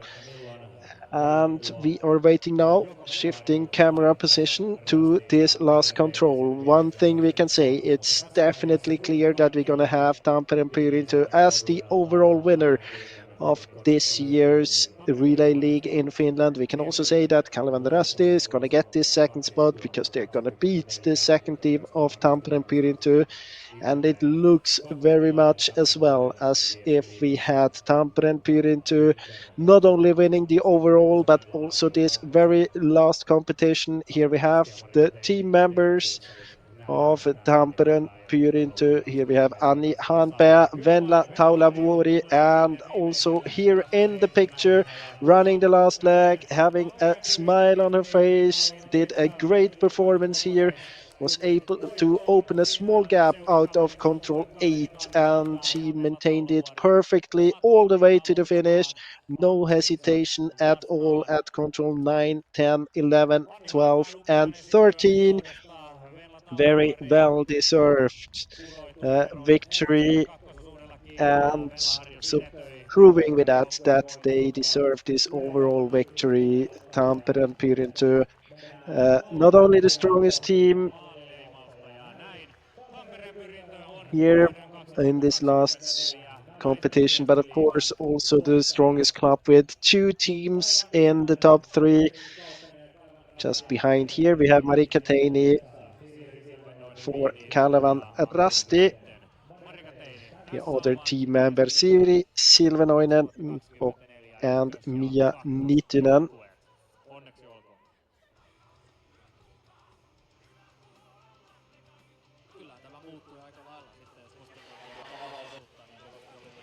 And in just a few moments, we'll also have the third team. The team that's going to get into this bronze position. It's going to be Västerviks OK from Sweden, Agnes Nörgård Kracht. She's taking her colors into third position. Here we have her. She lost a bit time on the long leg between the two world-class runners, compared to the two World Cup runners, world-class runners, Marika Teini and Venla Harju. But still a good performance for the whole team from Västerviks Lena Eliasson on the first leg, Elin Karlsson and Agnes Nörgård Kraft on that last and third leg.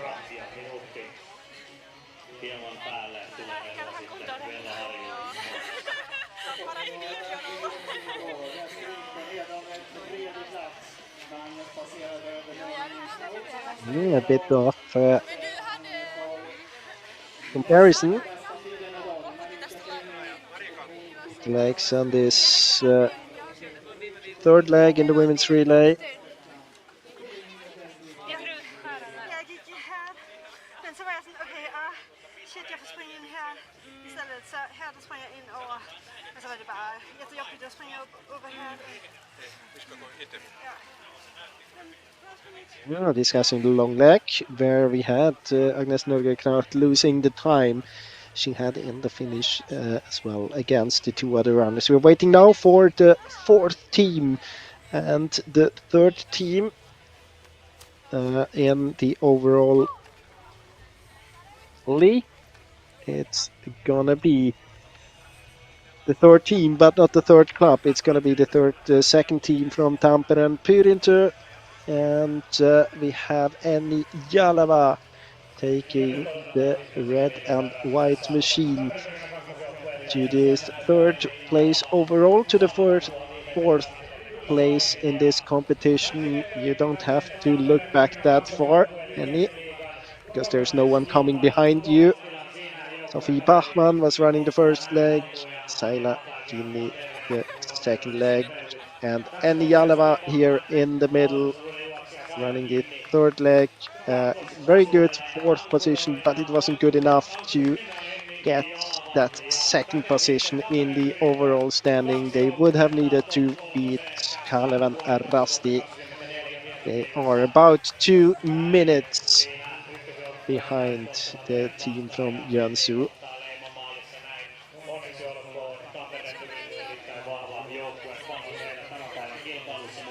Jos tuonne taaksepäin katsotaan sen verran, niin toiseksi viimeistä Rastia lähestyy nyt Kangasala SK, mutta siinä takana Rasti Jussi Helsingin suunnista ja Taimio Rasti, joten puolta tulee erittäin kova kirikamppailu vielä. Tämä ennen otetaan tuosta voittajan haastattelu vielä Arin toimesta ennen kuin saadaan tämä loppukiri tänne keskusteluun.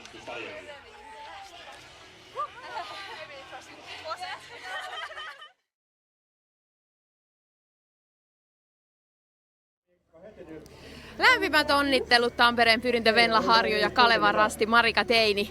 Kylläpä tarjoilitte meille jännittävän ankkuriosuuden. Kertokaa hieman kuulumisia metsästä. No Marika jo tuossa ennen lähtöä suunnitteli, että miten se menee, että mun pitää tehdä semmonen jännittävä virhe siellä ja sitten se huuteli vielä, että nähdään sitten matkalla, niin mä toteutin ja sitten piti kyllä ihan tosissaan tuossa lopussa. Ei olisi tehnyt mieli mennä ihan niin kovaa, mutta oli pakko. Marika, ajot ahtaalle. Oliko sulla tänään semmoinen päivä, että nyt syödään tuosta edestä toi Tampereen Pyrintö? No ei varsinaisesti. En ole oikeastaan reenannut yhtään viime viikolla. Eilen valmistauduin kisaan retkeilemällä 3-vuotiaan kummipojan kanssa syömällä makkaraa. Mutta mä tilasin Venlalle sen jännittävä tai tämän ankkuritaistelun ja sitten kun Venla toteutti sen, niin mä annoin sen kuitenkin voittaa se kiri. Tämä oli aika hyvä. Tuliko yllätyksenä, että sinne tupsahti myös Agnes mukaan? No ei. Kyllä mä tiesin, että siellä on useampia joukkueita aika lähellä siinä takalaisuudella. Ja tietysti hän on ollut noissa Venlojen viesteissäkin, mä oon juossut samaan aikaan, että tiesi, että se on kyllä ihan kova. Ja siinä kun otettiin eri reitinvalinnat, niin kyllä mä ajattelin, että se on saattanut vaikka karatakin meiltä, että ei voinut olla varma, että ollaan siinä kärjessä. Ja vielä reitinvalintaan liittyen, kun oli pitkä väli ja teitä lähti 3 samaan aikaan, niin millainen painehetki se oli, kun siinä kaikki lähti vähän tekemään niin kuin haravalla eri toteutusta, mutta sitten kuitenkin vähän näitte lopussakin? No kyllä mä siinä aukolla vähän katsoin, että Venla menee tuon vasemmalle ja tarkistin, että olisiko hyvä valinta omalla välillä, mutta totesin, että en lähde sinne, että luotiin siihen omaa suunnitelmaa. Se oli hyvä suunnitelma ja sillä osuuden nopeinta aikaa ainakin tällä hetkellä Marikalle. Mutta hei, suuret onnittelut edelleen molemmille joukkueille ja voitosta ja Viestiliigan kakkossijasta ja samat sijat tänään Viestissä. Kiitos.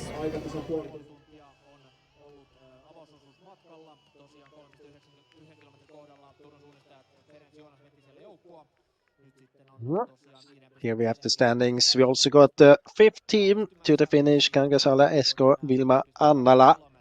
5 minutes and 43 behind. Next team to get here is going to be Helsingin Suunistajat with the last leg runner, Eveli Kasiko. They're gonna get into 6th position.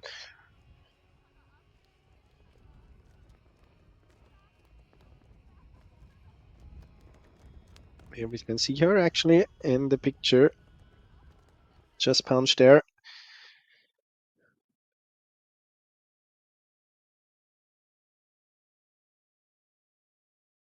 So this is the replay of the start of the men's relay. You can see that Turun Metz and Caveat dropped a little bit behind.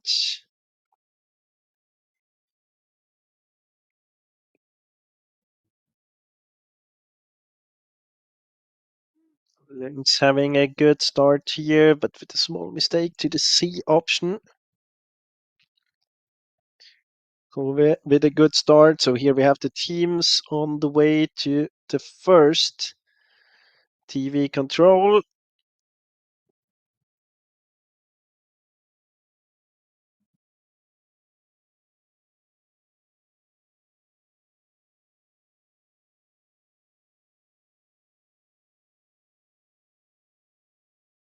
Turun Metz and Caveat was in the lead. Then Ikalisten, Kove, Turun, Suunnistajat.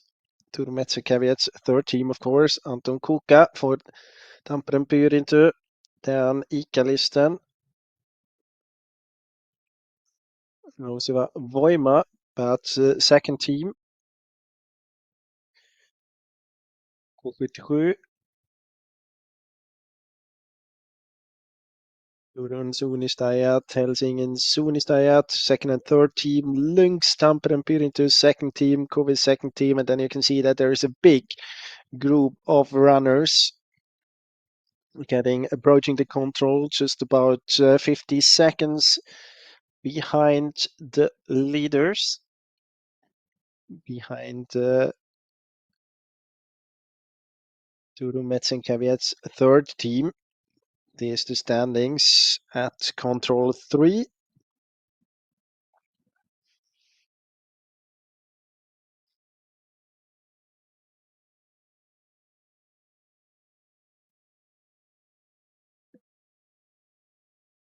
Quite a similar start into the men's relay compared to the women's relay. The first part of the first forking is the same as we had in the women's relay. Then the second control, not exactly the same. But then this one, the TV control at control 3, very much what you know from the women's relay. After this third control, the men, they had a slightly shorter loop. Here we see it with forkings to this northern side of the power line. Now we see that Tampere Pyrintu and Lynx have a good position into control 6. No problems for those teams. Maybe slightly hesitation by Turun Metz and Caveat. Here we have the second TV split at control 7. Turun Suunnistajat in the lead here. Ferenc Jonas. Then Kove, Ikalisten, Tampere Pyrintu, Lynx, OK77, Helsingin Suunnistajat second team. Turun Metz and Caveat third team. Stora Tuna second team. And then Ikalisten, Nosova Voima second team.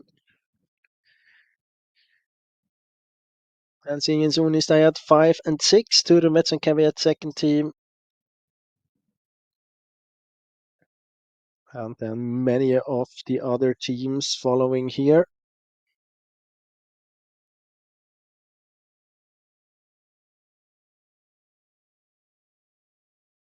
20 runners within 50 seconds. On 21st position, Zoltan Buidoso for Turun Metz and Caveat second team. Here we had Turun Metz and Caveat's first team as well. Different route choices by Tampere Pyrintu and the other teams behind. Similar to what we have seen in the women's relay. The options executed here. So you can see that a few of the runners, Tampere and Pyrite, for example, if you have the G option, you can go all the way around on the path. And now this is very much a replay to life, because in a few seconds, right here, we are about to get live.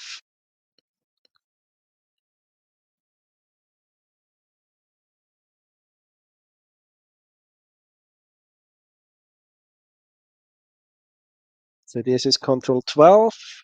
You can see that we have Kove in the lead, ahead of Stora Tuna's second team.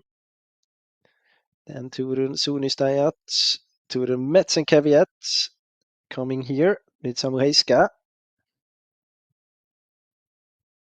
Of course, we are a bit more ahead than what I thought, because the runners, they're almost on the way to the changeover.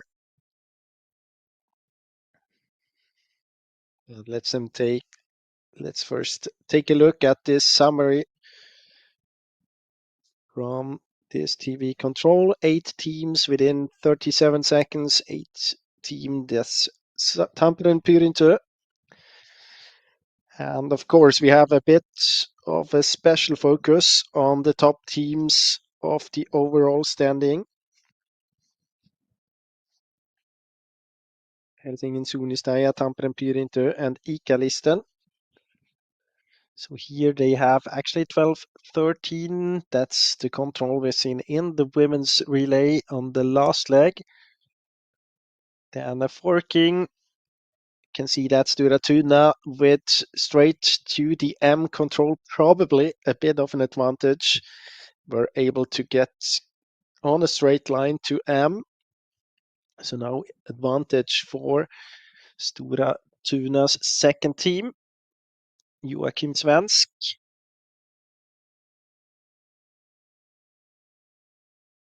Handing then over to Matthias Mortz. Just a few seconds, you can see that Stora Tuna now punching this second last control. So very soon we should be able to see them in the picture towards the last control. So here we are waiting for Joakim Svensk punching the last control. A very good first leg for Stora Tuna's second team, just behind Ferenc Jonas for Turun Suunnistajat. Then we also got the punch from Kove, Timo Sild. All 3 of them within 10 seconds. Now we had Samu Heiska, Turun Metzencaveat at the control as well.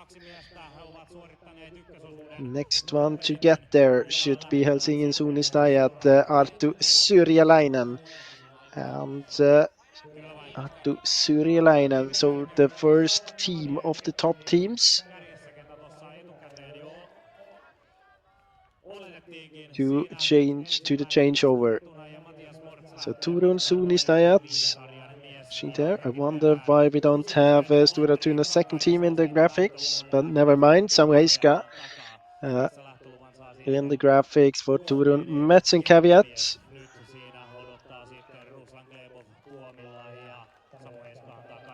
Here we have Helsingin Suunnistajat, Arttu Syrjäläinen, as I mentioned, the first team of the top teams. Helsingin Suunnistajat, Tampere and Pyrintö, and Ikalisten to the changeover. Here we have Ikalisten, but the second team. And also OK77, Johnny Donner. Tampere and Pyrintö, Anton Kukka. 39.26, 39 seconds behind. Aivan tuota pikaa pitäisi myös Knuuttila saada tänne yleisön eteen. Knuuttila on käynyt jo tuolla toiseksi viimeisellä rastilla ja sitten siellä viestiä lähtee jatkamaan erittäin kova suomalainen maajoukkuemies. Few teams that they don't get into the graphics here. Try to find out why.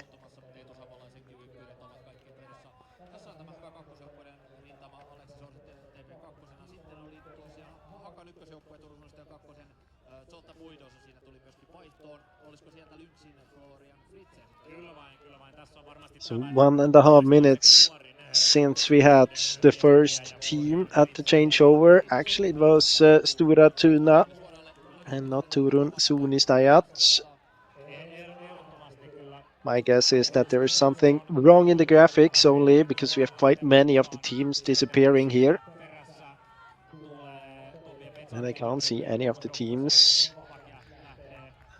being listed as mispunched. So the teams we are missing in the graphics, Stura Tuna second team, KV and Helsingin Suunistajat. Viestiä jatkamaan. Katsotaan vaan, kun Parma saadaan tähän vaihtoleimaukseen. Mutta täältä tulee Joonas Jürgen ja lähettää sitten Akseli Ruoholainen tuonne ajamaan kärkeä takaa. Sieltä tulee Sturatuunalle sitten. Vili Johansson tulee tässä ja lähettää sitten toisen. We have the first team for Stura Tuna. Ville Johansson, 2.5 minutes behind Turun Suunistajat.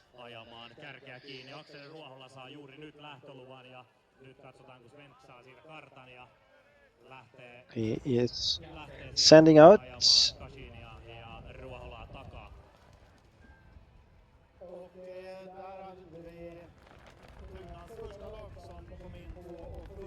Jesper Svensk, of course. Jesper Svensk running this second leg, trying to get that 2:39 to become a bit less in order to send out Viktor Svensk then to the on the last leg.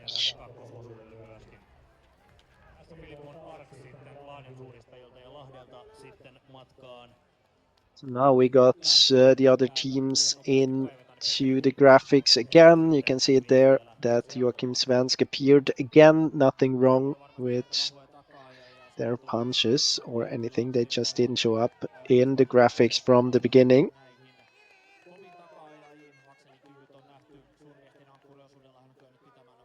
Ja näin! Sähkösopimuksen solmimisen uusi nopeusennätys rikottiin osoitteessa. We have quite international colors this time here in the first runners. First in the exchange, Joachim from Stura Tuna and then Ferenc from Turun Suunistajat. How was your race today? Overall it was a quite good race, but it was really fast from the start. I'm not used to run first legs so often, but I thought it would probably go fast in the start, but not this fast. I had to push really hard. Made a small mistake on the first control. I was tired. Didn't find it quite right. And then it was a really good race, and I catched up runners a little bit at a time. Yeah, it looked really stable and easy for us. Was it easy for you? You were also quite close to the leaders. Yeah, well, to be honest, I also rarely run the first leg, and I always find it difficult because I struggle to keep my own direction and run my own race. The runners around distract me a lot, so I usually run to different forkings that not being in full control. But fortunately, this time I managed to run my own race, keep the direction right, and basically was just stay in full control all the way. It looks really good, so now we will just say and look how it goes for your teams from now on. Thank you and congratulations.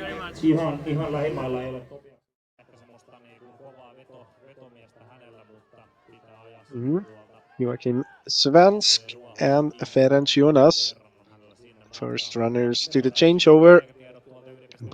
Both say they're not that experienced start leg runners, but did a great job here. Ferenc Jonas, he has proven that he has the speed, definitely, also on World Cup level. Had a great first part of the Middle Easterns at the European Championships. Was leading the race there after 5 or 6 controls in his home terrain in Hungary.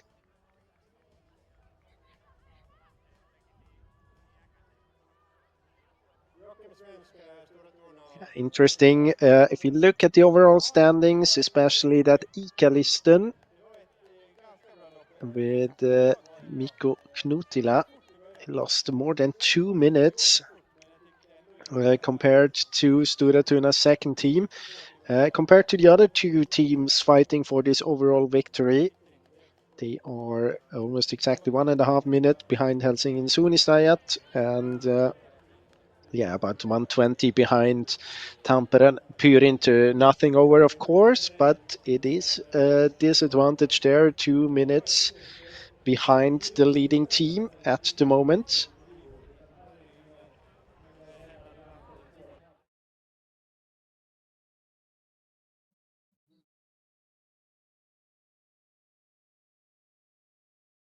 So this is the overall standing, the overall result, as I mentioned before. That's back in the Women's Cup.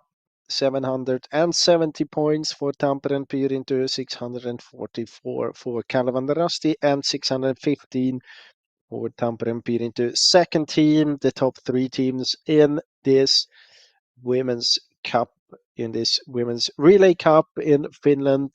7 competitions. This very last competition, the final, with double points. So a very important one. And Tampere Pyrinty not only amongst the favorites in the women's relay, as we can see here, with 2 teams in the top 3, but also fighting for the overall victory in the men's relay cup. There they are 15 points behind Helsingin Suunnistajat, but 5 points ahead of Ikalisten Nouseva Voima. Ja näin me on saatu tänne meidän screenille hienosti, upeasti esille Viestiliigan vuoden 2024 voittajaseura Tampereen Pyrinty.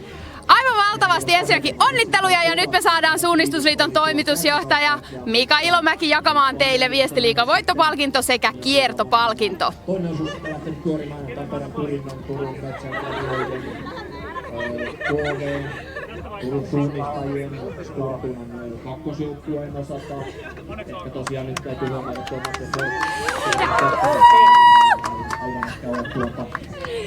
Ja nyt otetaan vielä kertaalleen oikein isot huudot. 3 lähtee. 1, 2, 3. Kärkiporukan vahvintelijaksi toisella osuudella. Samoin kuin Helsingin Suunnistajien Kangas, joka eilenkin mielestäni veti erittäin kovan 4-osuuden HSM-joukkueessa. Tampere Pyrinty really proving that they are the best Finnish club when it comes to relay, at least in the women's class. They can show it as well in the men's class. We are back here. We are back behind Turun Suunnistajat, actually. Valtteri Kankkainen. They're not wearing GPS device, but I think they're a bit behind to the Metzen caveat. Actually, we got the solution of that puzzle at this third control, so we are waiting for the first teams at the changeover. As you've seen before, Stura Tuna's second team in the lead ahead of Turun Suunnistajat and KV. Turun Metzen caveat in fourth, but now we have Turun Metzen caveat here with Ruslan Glibov as the first team.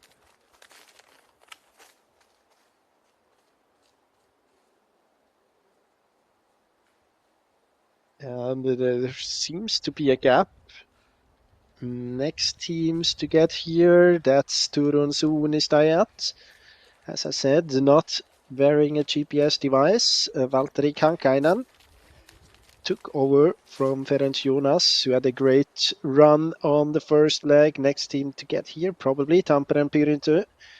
Severi Gummelainen in the picture. So this is the first team of the top teams in the overall standing, but just behind we have Helsingin Suunnistajat and Velikangas.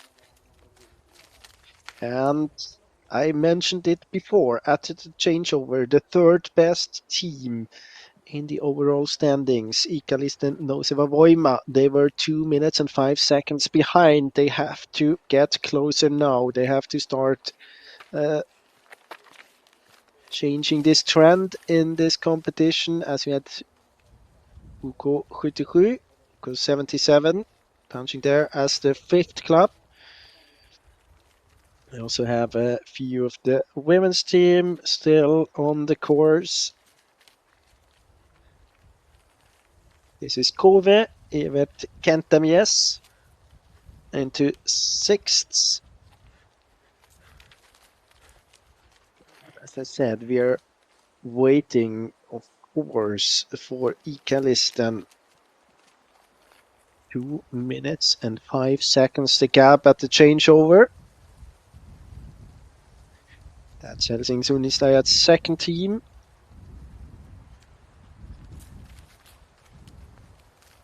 Seems like a jersey from Turun Unistajat, but also Ikalisten, probably the second team. Here we have Eetu Savolainen, and the gap still 2 minutes and 10 seconds. Savolainen, who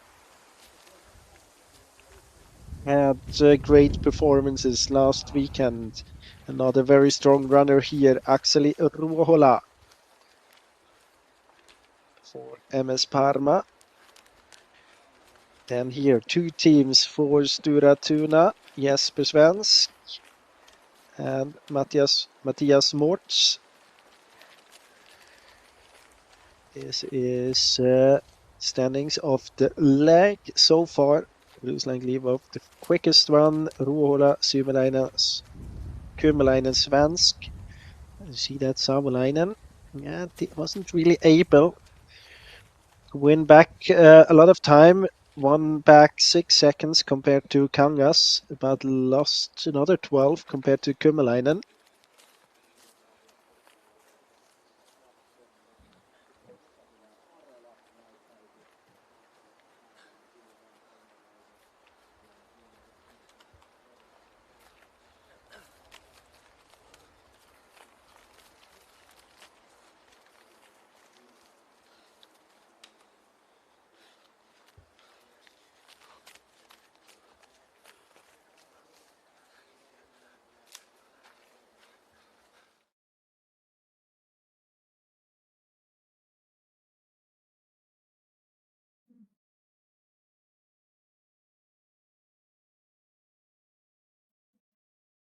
This is the replay of the start of the first leg. Everyone on the same route, kind of same exit, then splitting up just when they leave the roads. There the mistake by Stura Tuna's second team was at the wrong forking.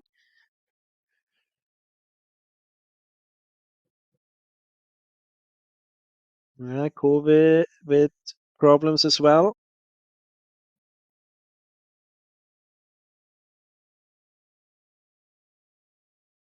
Ethan's second team struggled a bit. And again, we don't have a GPS device on Turun Suunistajat.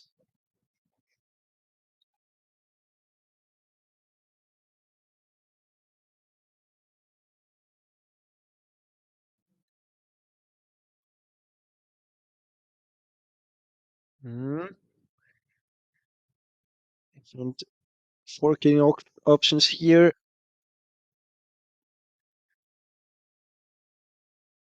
We can see that we have a clear second or third for Helsingin Suunistajat, a bit depending on where we got Turun Suunistajat. We will get the answer at control 7.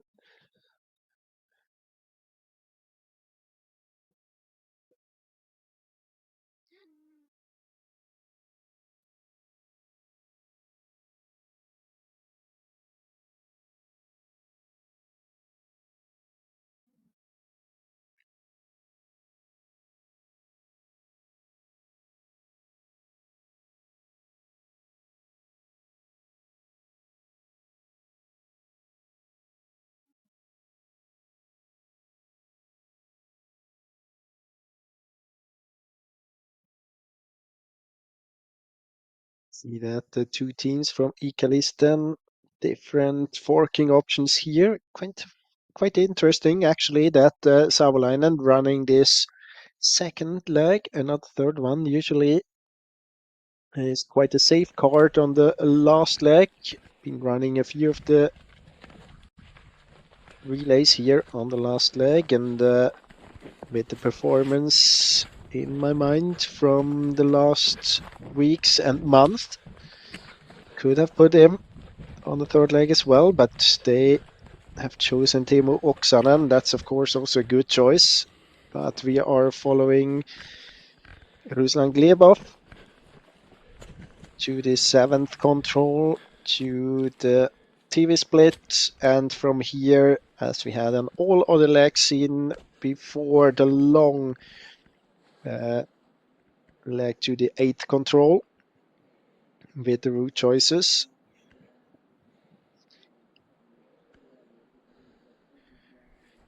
The gap before between Turun Metsenkävijät and Turun Suunnistajat was 23 seconds. Let's see, so this time has passed for Valtteri Kankainen.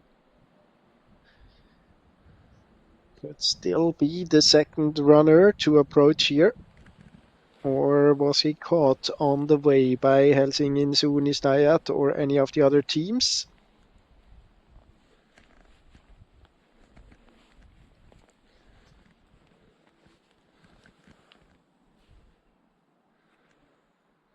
Yes, that's the camera operator is expecting someone. Here we have Helsingin Suunnistajat Veli Kangas as the second runner. Gap 1:12, so he lost another almost half a minute compared to Turun Metsenkävijät. And the next team to get to this 7th control is Tampereen Pyrintö, Severi Kymäläinen. 23 seconds behind Kangas and 1:35 behind Turun Metsenkävijät.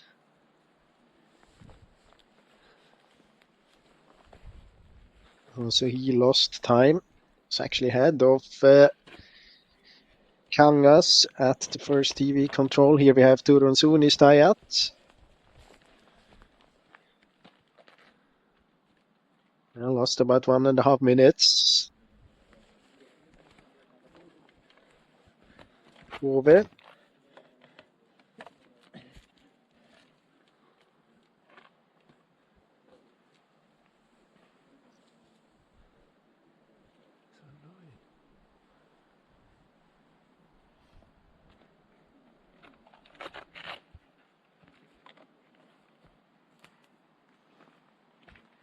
And also Eetu Savolainen is continuing to lose time. He was 2 minutes and 11 behind for Ikalisten. I can see on the watch there, 2 minutes and 50 seconds already.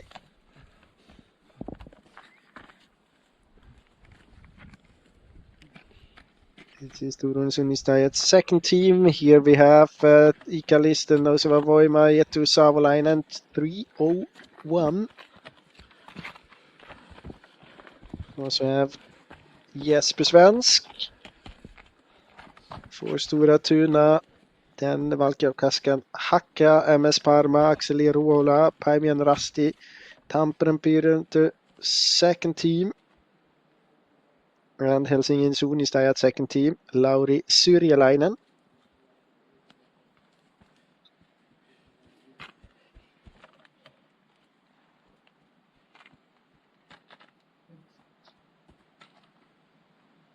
Interesting if you take a look at the long leg to control 8. They continue to split up on this one. Turun Metsenkävijät, Ruslan Glebov going and on this cutting area. Rounding the hill to the right, the option we have seen most of the runners taking, both in the women's and in the men's relay. Helsingin Suunnistajat quite straight on this one, and Tampereen Pyrintö going to this left option. Wasn't the best one in the women's relay, but let's see if it's maybe better here in the men's relay. Here we are behind Helsingin Suunnistajat, behind Veli Kangas. Just before this power line, you can see it there. And here we can also see that Tampere Pyrinter on this left option on the long leg to control 8. The only team going there.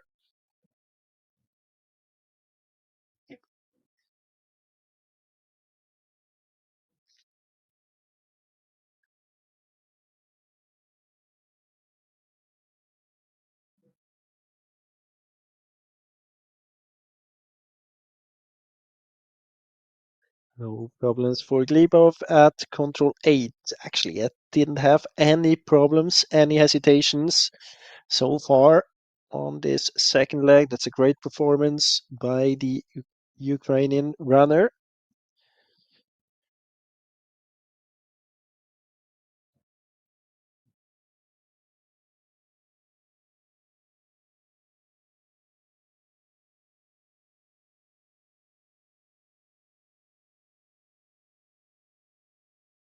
Vili Kangas maybe a bit low in the slope. He will have to climb up.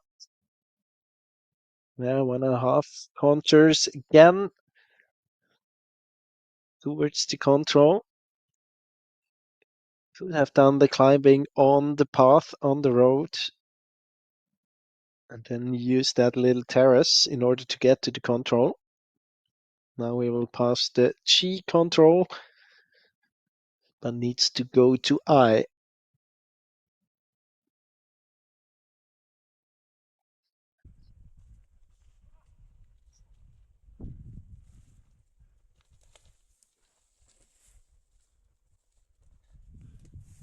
That's Kove. Hubert Kentem, yes. Just on the bottom of this cutting area.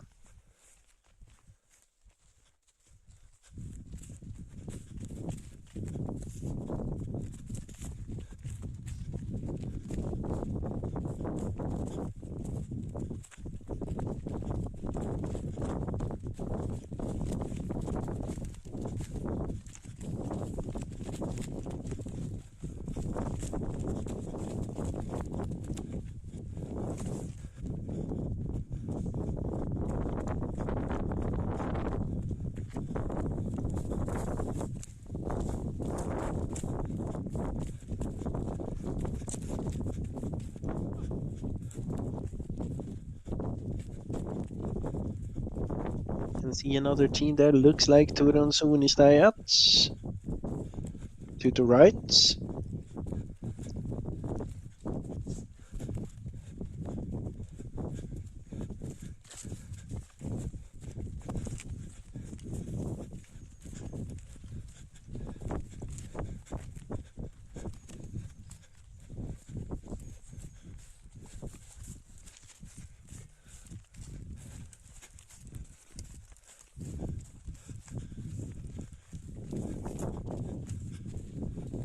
Here we have Ikalisten as well. That's Eetu Savolainen.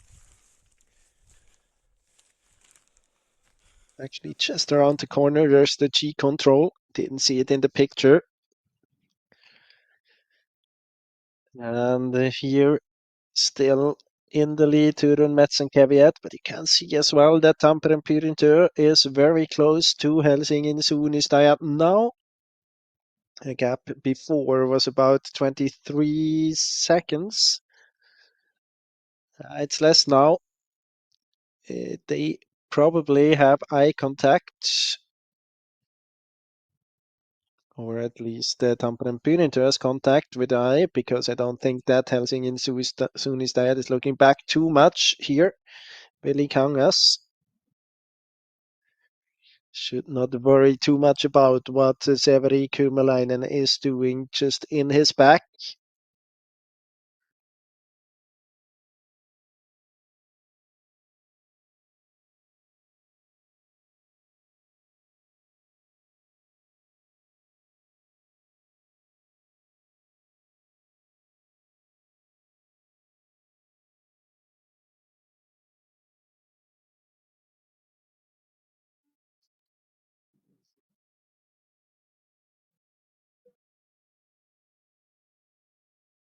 And I mentioned it before in the beginning of this men's relay, Helsingin Suunnistajat, of course, missing their big star for this relay. Olli Ojanau not in the team, struggled a bit with his health. Didn't run the relay last weekend either.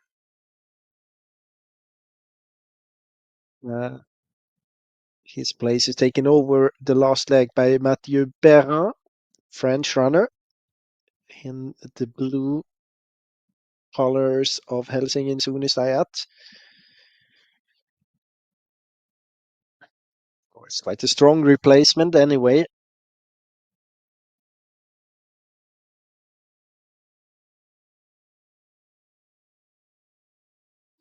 No problems to this control. You can see me punching here. Different options for Helsingin Suunnistajat and Tampere Pyrinto behind. You can also see that the gap has been growing again. Different route choice also behind by Eetu Savolainen and Akseli Ruohola for Ikalista and MS Parma. They both have to go to the K option, to the K control.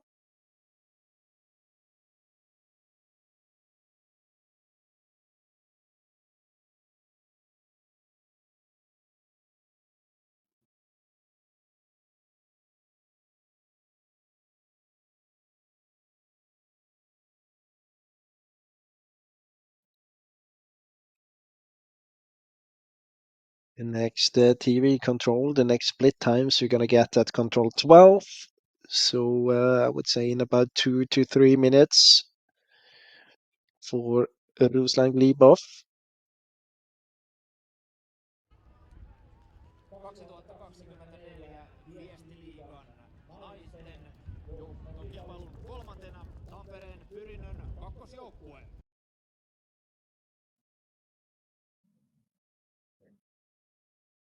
No problems for Tampere Pyrinto. For Severi Kymäläinen at the L control.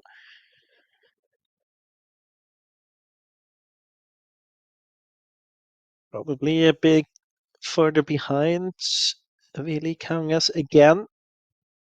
No problem for him at control 11 either. And it's a very interesting group there chasing them with MS Parma and Ikalisten, with Akseli Ruohola and Eetu Savolainen.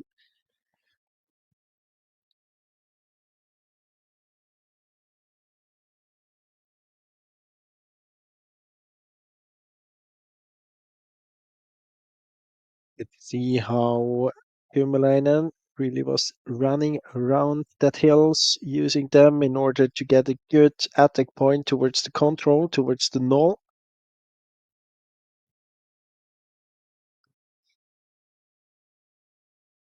Different exits from control 11 executed by Veli Kangas compared to Ruslan Glebov. Kangas more straight through the green. Glebov was running a bit around as Severi Kymäläinen in the picture here is doing. Avoiding this green area to the right.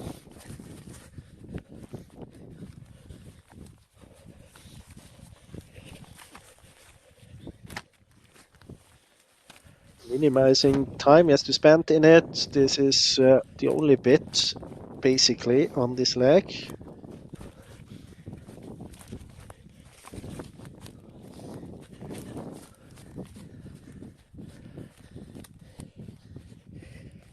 And in just a few seconds, we should get Glebov to control number 12. Here we are waiting. 70 minutes, the running time so far for the team. From Turemets and Caveat, here we have Glebov. Still doing a very good race. Punching there. And now time is running for Helsingin Suunnistajat and Tampere Pyrintu at the last TV control. We had a gap of 112 compared to Helsingin Suunnistajat and 135 compared to Tampere Pyrintu.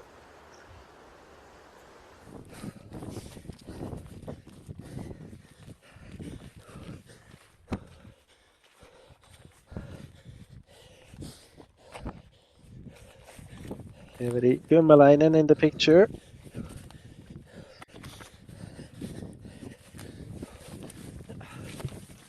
My feeling is that he's losing time compared to Willy Kangas because Willy Kangas is approaching control 12 already. Tampere Pyrintu is about 2/3 on the way to the control. Here we are waiting for Kangas coming into the picture from the left, and the gap about the same. It was 112. It's 115 now. But we had a few forkings, so hard to say if he lost time or if it's just the forkings differing. What we definitely can say is that Tampere Pyrintu is losing time compared to Helsingin Suunnistajat and also compared to Turun Metsänkäävijät. And behind we had this group with MS Parma, Akseli Ruohola and Eetu Savolainen. And as you can see, they are very close to Tampere Pyrintu now.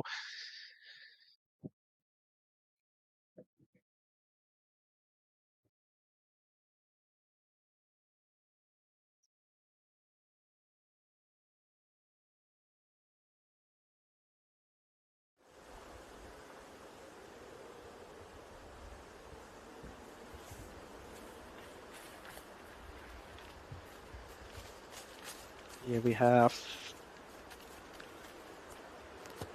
few of the runners approaching, or one runner. It's Everi Kymmelainen, and 135 turned into approximately 235.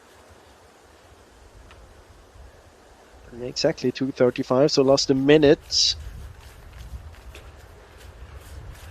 Both compared to Turun Metsänkäävijät and Helsingin Suunnistajat. And here we have already, and you can see a difference in the speed right there.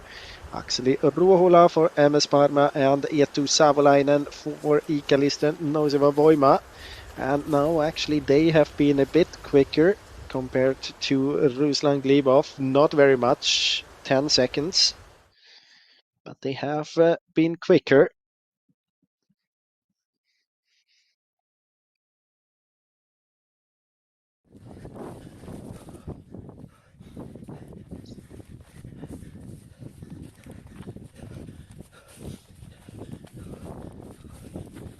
We have the two of them. So here a bit more distinct out from the control compared to Tampere Pyrintu. And Avasti has punched at control 6. Here we have to Stora Tuna, Jesper Svensk, 343 behind.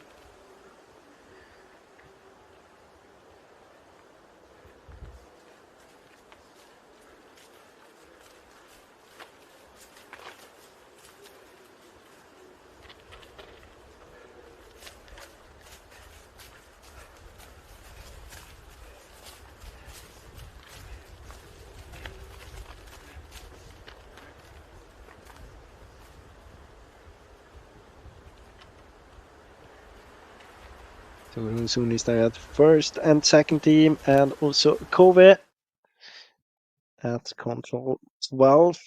From control 12, it's not very far to go. It's control 13, as you can see, then the forking at control 14, and then just the two last controls before we're gonna see the next changeover to the last leg. What we also can see is that MS Parma and Iikalisten now passed Tampere and Pyrintu, and that there's still no problems for this team, for Turun Metsänkäävijät.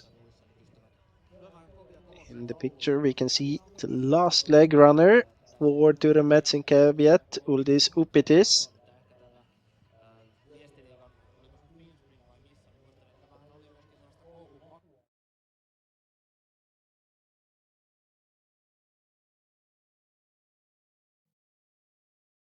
He will be fighting against Mathieu Perrin.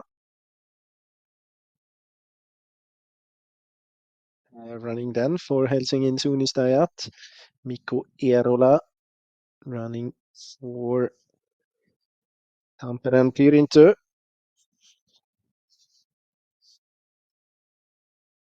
Teemu Oksanen for Ikalisten. And Eero Heinonen for MS Parma. Those the closest chasing teams, and we can see that Glebov now punched at control 15 on the way to the fields. So very, very soon on the way to the changeover. Here we're having in the picture. Started out in 4th position, didn't have any problems throughout the course. 18 seconds of a disadvantage have turned into quite a big lead here for Turun Metsänkääviät. So he is gonna send out Uldis Upitis on this last leg. The Ukrainian runner. Viestiliigan finaalia ja Turun metsänkävijät ovat 5. tilalla tässä kokonaiskuvissa. Turun Metsänkääviät in the overall lead, not really a competitor for any of the top 3 places. They are right now on position 5, but quite many points behind the other teams. So they would need to have a lot of luck in order to get into at least the first position. Here we have Veli Kangas for Helsingin Suunnistajat, and he is gonna hand over to Mathieu Perrin, French runner, running this last leg. As I said before, Olli Ojanau didn't make it to the start due to health problems. Has struggled a lot with injuries, but let's focus on the runners. Actually, on the start line here we have the Frenchman Mathieu Perrin, and the gap 42 seconds, so they have come closer, half a minute closer than it was before. Så att riktigt bra lopp av Russland och Helsingin Suunnistajat växlade in 42 sekunder efter. Där blir det ju spännande nu.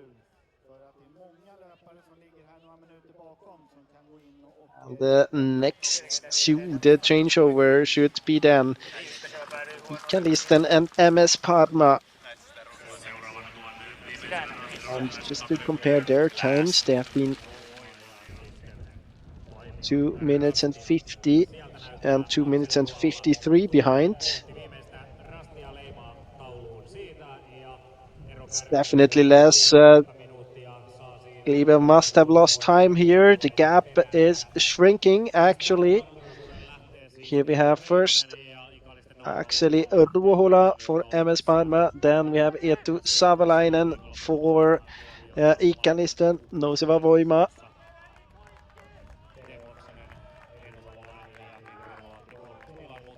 Gap to those two teams almost exactly 2 minutes. But where is Tampereen Pyrintö? They just punched at the last control, so the gap to Severi Kymäläinen not too big. Here we have Teemu Oksanen for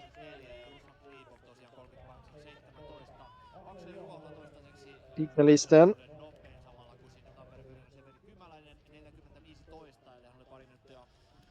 And Eero Heinonen, it was for MS Parma. This is Mikko Eerola taking over from Severi Kymäläinen. The gap there, you can see it, about 19 seconds between Ikalisten and Tampereen Pyrintö. So the 3 teams fighting for this overall victory. Helsingin Suunnistajat with an advantage of about 1 minute and 25 seconds compared to Ikalisten Nouseva Voima, and 1:44 compared to Tampereen Pyrintö.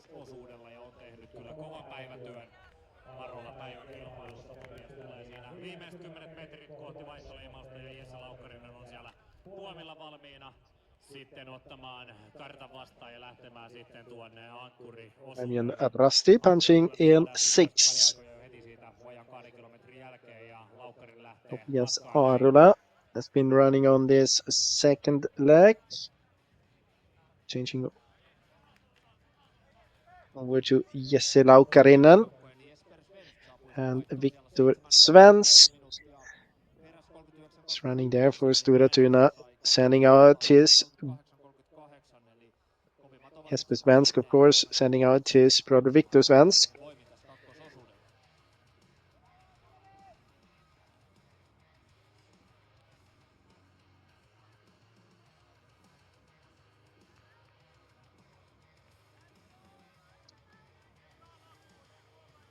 Turun suunnistajien kakkosjoukkueen Lauri Möller tulee siinä kohti vaihtoa ja hän kyllä ja Valtteri Kankainen tulee siellä nyt perässä Turun suunnistajien ykkösjoukkue ja tällä hetkellä nyt ero on se hieman reilu 4 minuuttia. This is Turun Suunnistajat's second team. Have been able to pass their first team now. Remember that Turun Suunnistajat had a great start into the first leg, changing second. Ferenc Jonas then were in this top 3, top 5 positions at the first TV control now. Here we had Valtteri Kankainen at the changeover.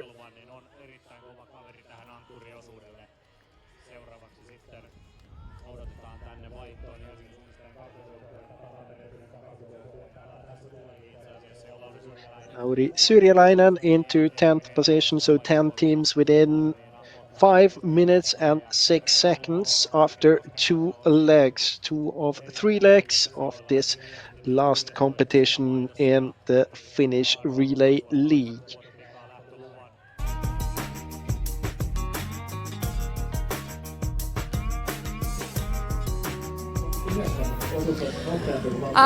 Leader from the second leg, Ruslan Glebov, was it your race today? Yeah, it looks like. Yeah, it was quite a good one. You didn't make any mistakes. We thought at least that your GPS showed quite a good race. Yeah, that's true. I had maybe some small hesitations in a couple of places, so it was necessary for me to slow down a little bit and take it ezy, and I did it. So that was pretty good one. What about now? Last leg, Uldis there. What kind of competition does he need now to keep the lead? Yeah, we'll see. I don't know. I believe in him. I think he can do a very good job as well, and he has some half of minute lead maybe. So I think it could be enough for him to keep the lead and can come first. But we'll see. Who knows? It's orienteering. It's orienteering. Ja se on nimenomaan tämä suunnistuslajina se, että tässä vaaditaan tarkkaa työtä.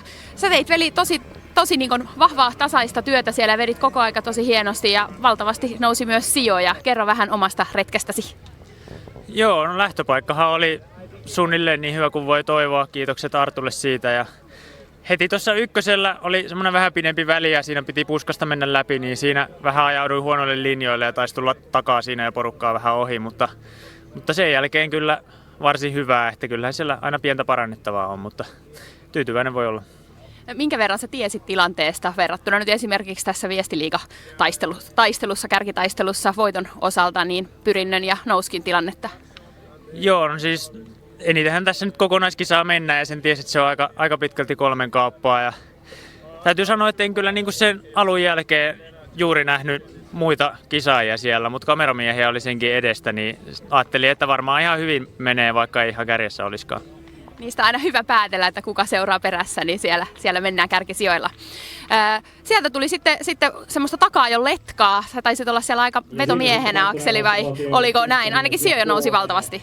Joo, kyllä mä lähdin aika täysin heti tosta K-pisteet liikkeelle ja sit kun alkoi selkiä näkyä, niin se koko ajan silleen toi itsevarmuutta, että nyt vaan lisää selkiä kiinni ja sitten Eetun sain kiinni ja sitten siinä tultiin niinku Eetun kanssa tossa niinku loppumatkaa. Oliko tämä nimenomaan sun maasto vai jotenkin tämä päivä, joka sut sytytti vai mistä lähti tämmönen mieletön taistelutahto?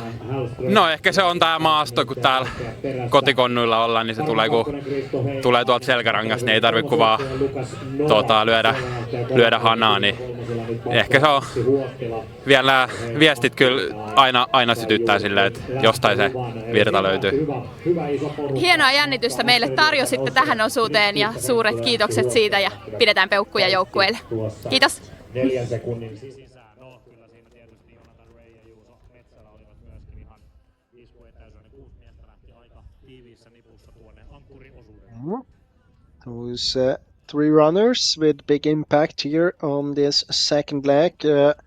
Actually, Turun Metsenkävijät and Ruslan Glebov quite optimistic that the gap could be enough to defend. Already lost it on the way to the first control. No good exit by Uldis Upitis. I've seen that before. Few runners struggled.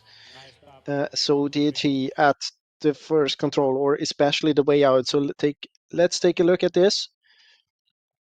Getting into this green and a bit far to the left. Not the best direction. Compare it to Helsingin Suunistajat. Mathieu Perrin gets down into this marsh, Upitis, and behind Helsingin Suunistajat. But the mistake kind of continues, leaving the road quite early, then going over and already starting to look for the control. I guess that he thought that he would be more closer to the control. Not that much of the hesitation, though. We got control over the situation quite quickly, but you can see that he must have lost about a minute, a bit more even. And now Ikalisten very, very close to Turun Metsenkävijät.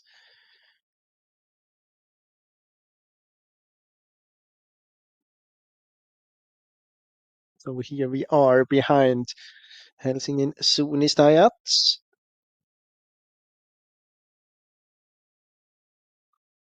Mathieu Perrin. Already on the way to the third control. Now all alone in the lead. And here we are waiting at control 3. So after first and second control, after that first system of forkings.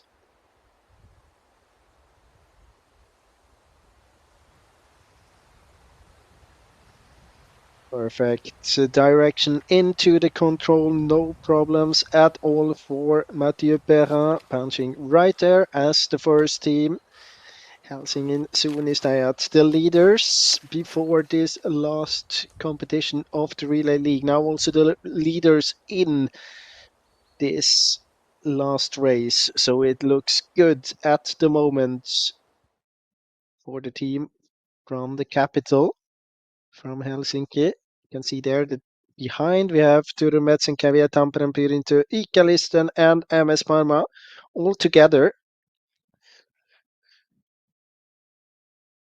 And then the next team, all alone, Stura Tuna, Viktor Svensk.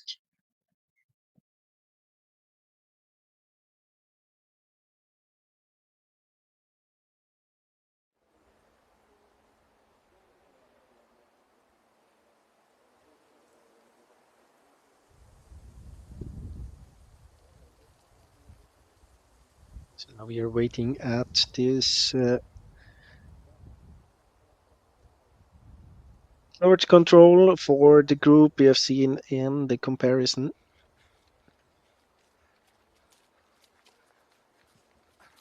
And first out we have Turun Metsenkävijät, followed by Tampere Pyrinto, Ikalisten, and then a few meters behind MS Parma. At the gap, 1 minute and 19 seconds.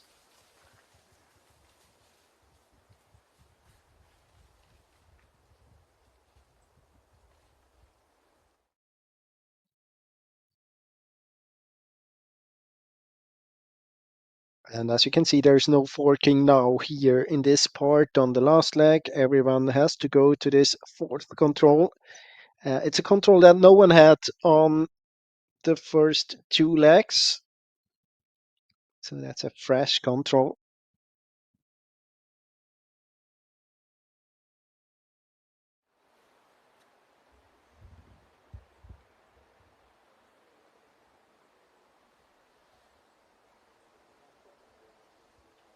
Next team here should be Stora Tuna. Viktor Svensk. Here he is. Started 3 minutes and 33 behind. Now it's only 2:28, so about a minute closer. Then we have to count in, of course, that we compared at the changeover to Turan Metz and Caveat and not to Helsingin Suunnistajat. So it's about the same still compared to Helsingin Suunnistajat.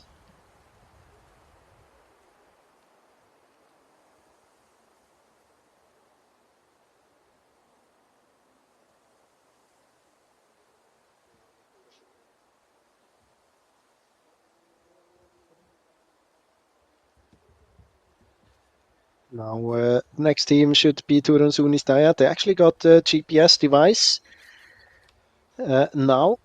So here we have them. Roku Seppa.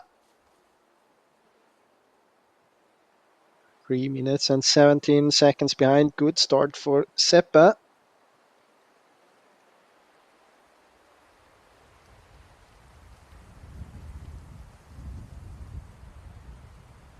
You can see there, quickest time so far from the start, 9 minutes and 42 seconds.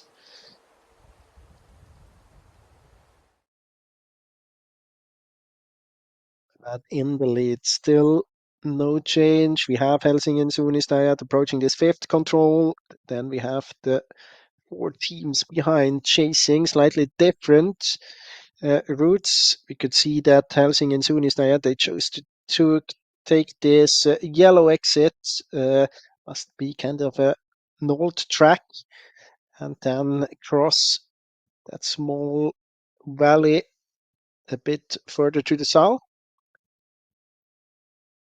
The chasing group with a more straight line, but probably also a bit more climbing.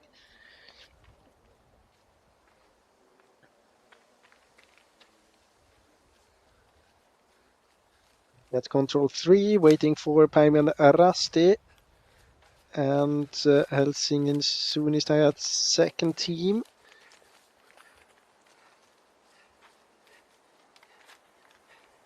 Then we had the Valkia Kosken Hakka in between as well. Aro Aho. Tampere Pyrrhitus second team, Einari Heinaro.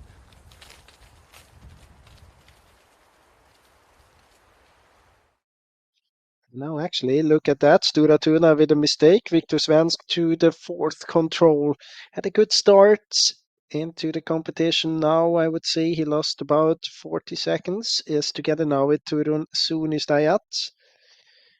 Turun Suunnistajat, yeah, was 50 seconds behind Stora Tuna, so it was a bigger mistake than only 20, 30 seconds, almost a minute.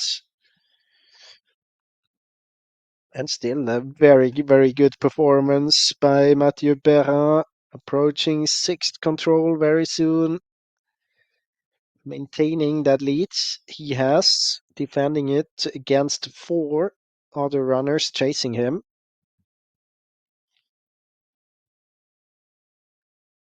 Looks as if he had the G control.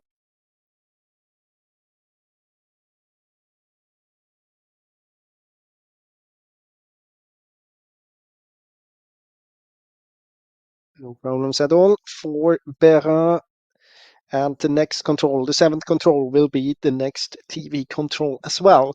The one just before the long leg. To control 8.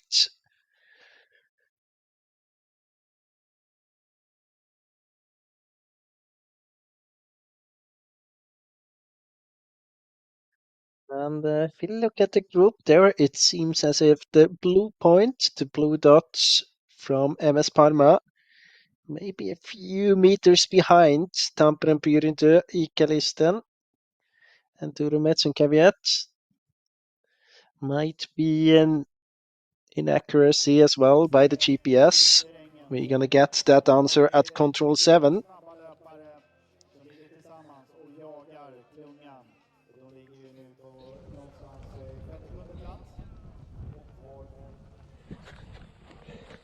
Here we are back behind Mathieu Perrin, Helsingin Suunnistajat. No problems at this control either. Now the long leg is waiting for the Frenchman. And the clock started ticking. We had a gap of 1 minute 19 compared to the Metz and Caveat before.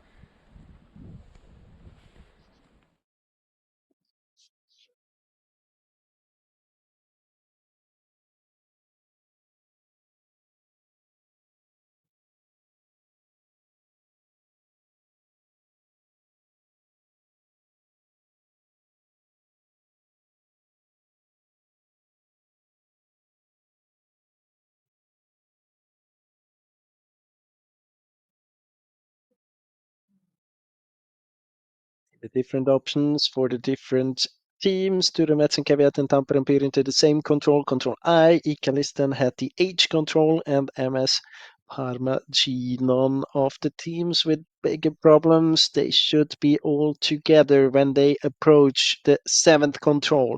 And as I said, the gap between Helsingin Suunnistajat and Turun Metz and Caveat was 1 minute and 19 seconds. Turun Metz and Caveat was down together with Tampere Pyrinto and Ikalisten. Noiseva Voima, so all of them about 120 behind Mathieu Perrin from Helsingin Suunnistajat.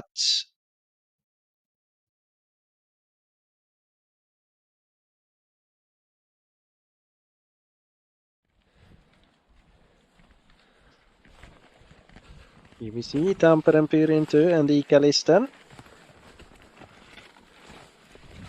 Niko Eerola and Timo Oksanen.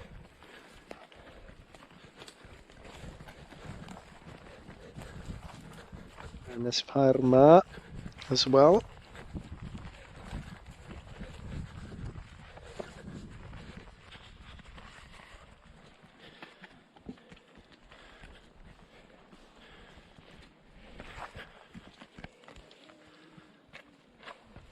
So here the times now 2 minutes and 2 seconds. They lost about half a minute. 4 runners chasing one single man in the lead, but they all lose half a minute. Good, very, very good performance so far by Mathieu Perrin.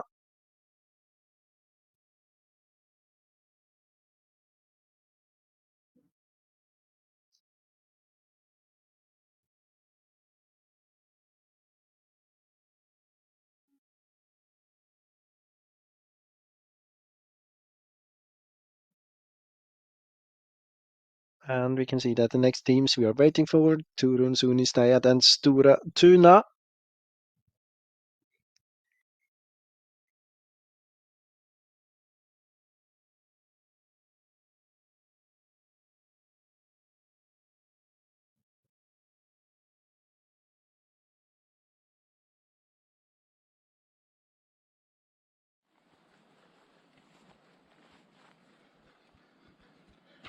And we have Turun Suunnistajat ahead of Victor Svensk. After this mistake at control 4.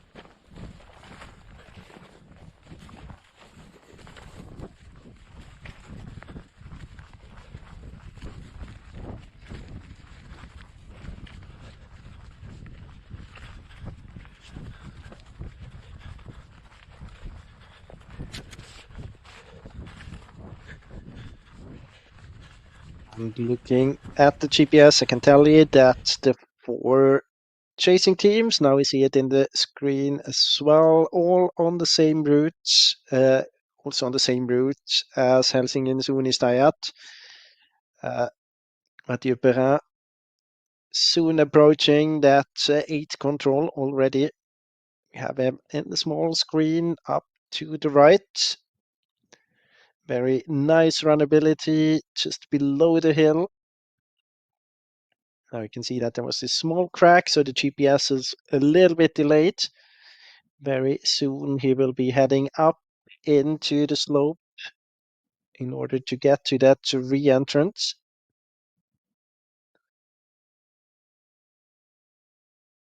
So now he starts to climb. just in the right moment. Looks very, very good for Perrin. No hesitation at all, was attacking all the way to the control. You can see the control flag just there. And also Mathieu Perrin leaving that control. Meanwhile, behind, we can see that it is Tampere Pyrinter together with Turun Metz and Caveats. Setting the speech for the chasing group.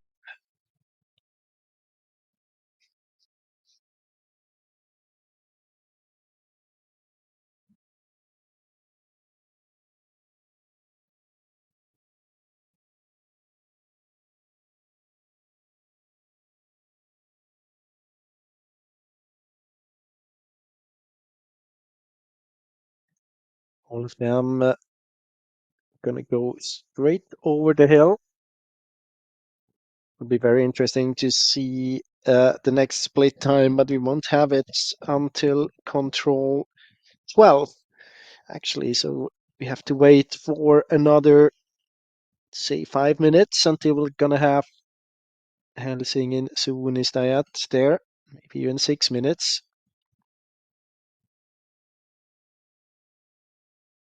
Now they are splitting up. Tampere and Pyrintu having the eye control, same as Turun Metz and Caveats.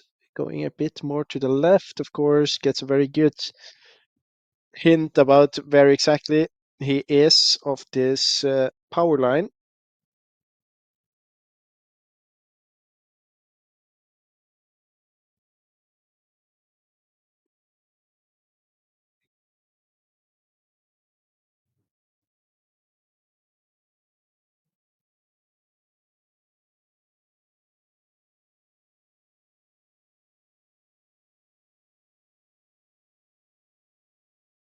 Now they're actually a bit splitting up a little bit.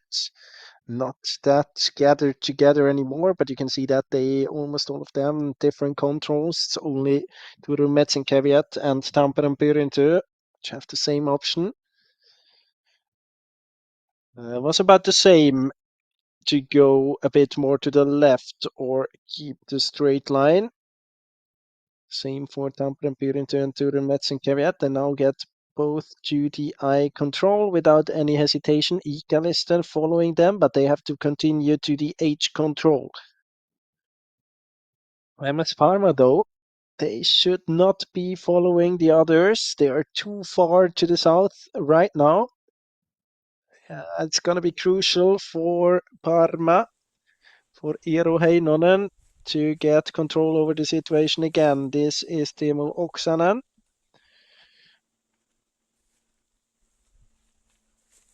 Out, just punching Control 8 there. And MS Parma actually,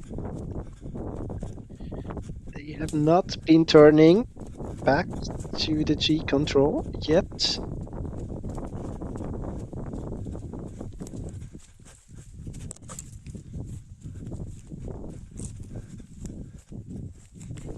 Not moving at the moment.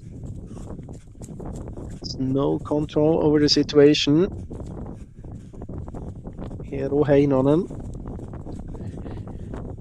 And behind him we have Stura Tuna and Turun Suunistajat now at the eye control. I don't know if both of them need it. Looks as if Victor Svensk would need that one.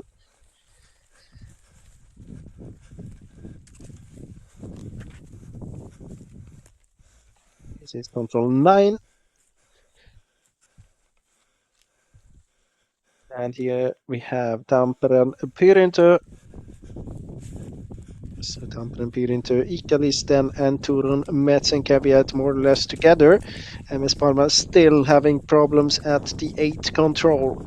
Now passed by both Stura Tuna and Turun Suunistajat. Actually, Stura Tuna had to continue to the H control, Victor Svensk.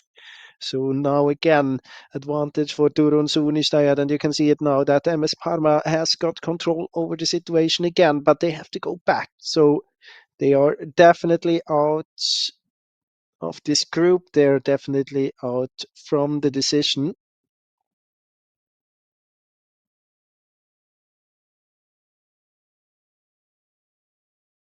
And again, not very well executed by Viktor Svensk. It's surprising that he struggles in this course and is passed by Turun Suunnistajat every now and then.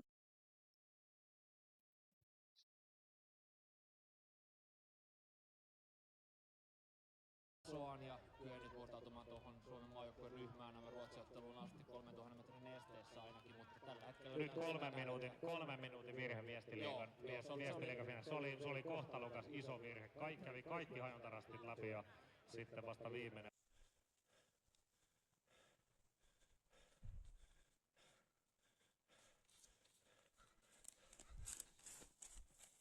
So here we have Viktor Svensk, followed by the camera operator, just punched control 9. If we go back with the leader, you can see that Mathieu Perrin punched control 10 and 11. And all the others now just approaching control 10. Also see that Tampere Pyrite was on a different route out of control 9 towards control 10. They have the J control there. Ikalisten knows about Voima with the L control, as has Turun Metz and Caveat. And in the upper right corner, you can get a glimpse of Mathieu Perrin. Has to be careful now in order to not get too far to the left in running direction.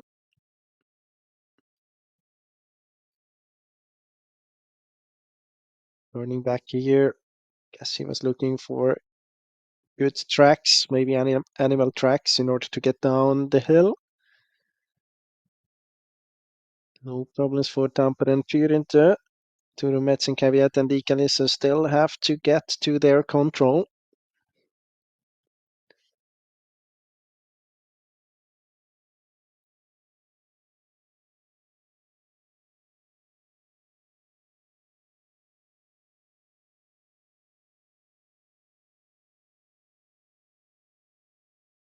No problems for Timo Oksanen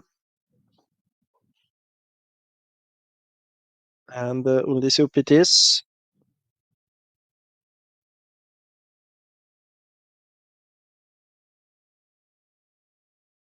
Behind this group, we can see that Viktor Svensk managed to pass Turun Suunnistajat again. On the 5th position, Stura Tuna. But probably now we're going to have the situation that Ikalisten and Turun Metz and Caveat could break away from Tampere and Pyrintö.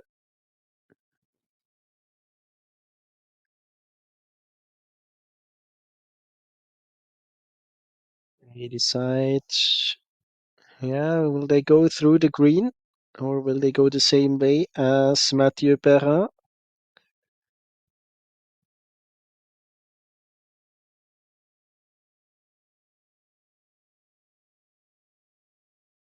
Oh, they will do something in between cat to green.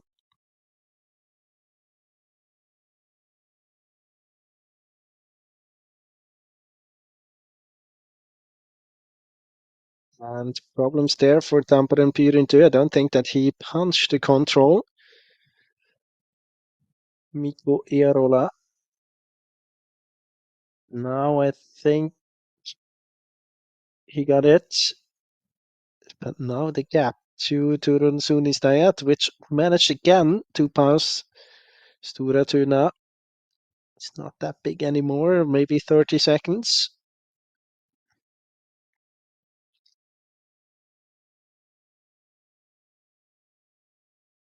And with every one of that small mistake by especially Turun Metz and Caveat and Ikalisten, but also the chasing groups, Helsing and Suunnistajat can get a little bit closer to the overall victory. Not only the overall victory, but also the victory in this competition today. From here, actually, now they have to do a small extra loop that we haven't seen in today's competition yet. So not heading into the same direction as the runners on the first and second leg. Back in the chasing group, back with Ika Listen and Torun Metzenkaviet.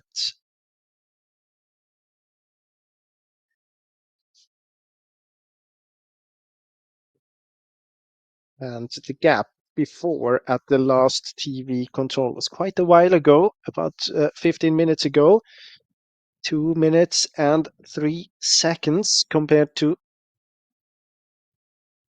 Torun Metzenkaviet.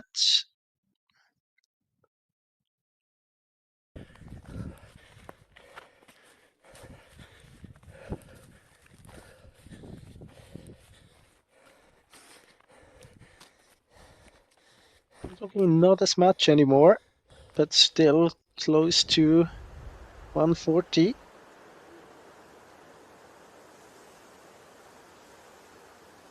Here we can see it, 115 passed so far. Can't see either Turun Bentsen-Caviet or Ikalis in the picture yet.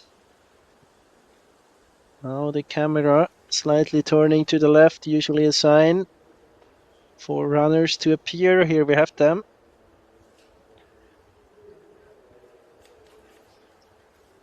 Yeah, 203 was the gap. It's less, definitely. But it still is 146. So about 20 seconds quicker on the last 15 minutes. Timo Oksanen and Uldis Upitis. Interesting as well to see when we're gonna have Tampere and Pyrinto to this control. And also Stora Tuna and Turun Suunnistajat. Here we're back behind Helsingin Suunnistajat. Mathieu Perrin already on the way to control 14. Very, very close to the control now. There it is. Punched it. Again, no hesitation.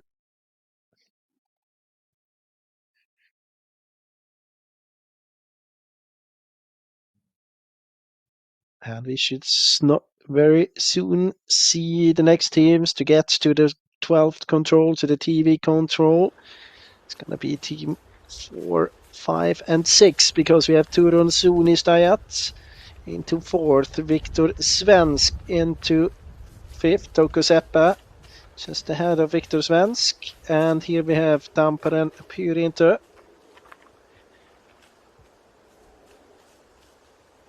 Down on 6th place now, Mikko Eerola.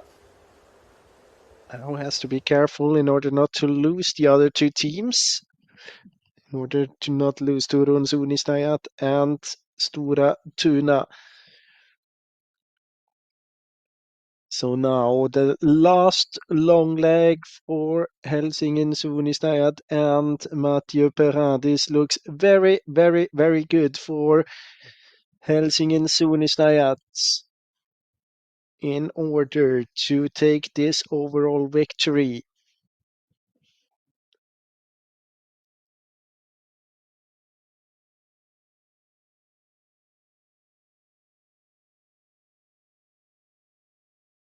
It's not very much orienteering left.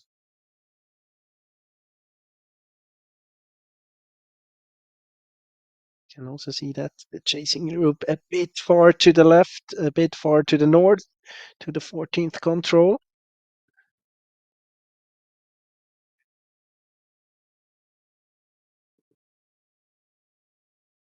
I guess that they punched it right there.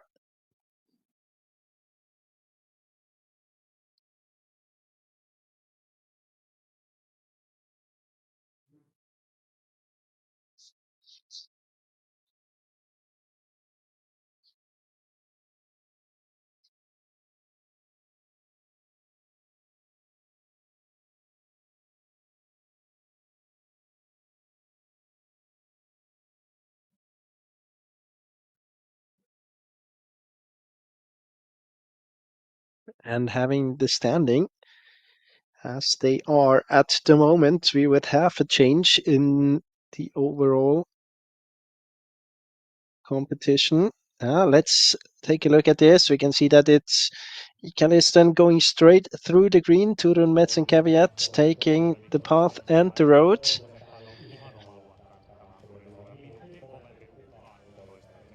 It's a micro route choice. Probably will get together again, but of course, this is going to be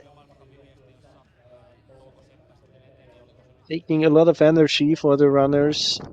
For the runner losing those 2 or 3 meters, seems as if we have Ikalistan in the lead compared to Turun Mets and Caveat. But back again, as it is right now, Ikalistan would be able to pass Tampere and Pyrinto and take over the second position in the overall standing. You can see that Oksanen looking back a little bit in order to see where he has Turun Mets and Caveat and Uldis Upitis. And meanwhile, I can tell you that Helsingin Suunnistajat is very close to the third last control now. And if he gets this one without any problems, then I think we have about maybe 1.5 minutes left until we see him at the last control.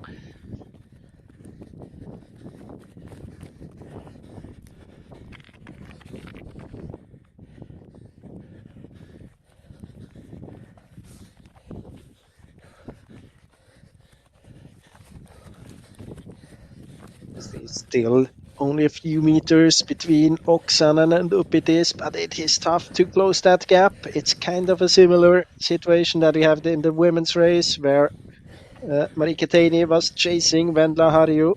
Of course, she couldn't really see her, but still the gap was very little there as well.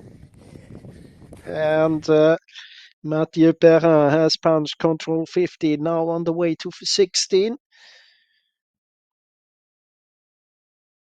And nothing will happen to Mathieu Perrin, I'm very sure.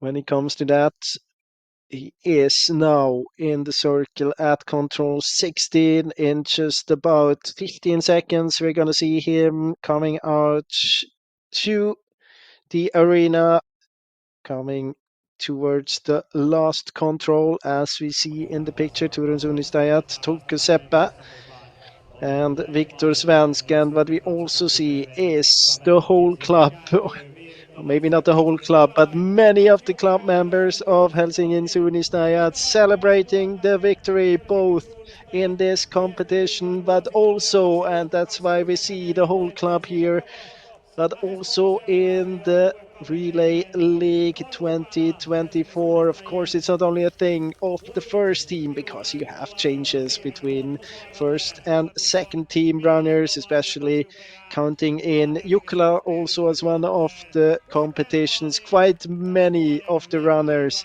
being a part of this successful team from Helsingin Suunnistajat. They were in the lead before this last competition. They were able to win it with very good performances, especially here from their anchorman Mathieu Perrin. Just under 2 hours the running time for the team from Helsinki.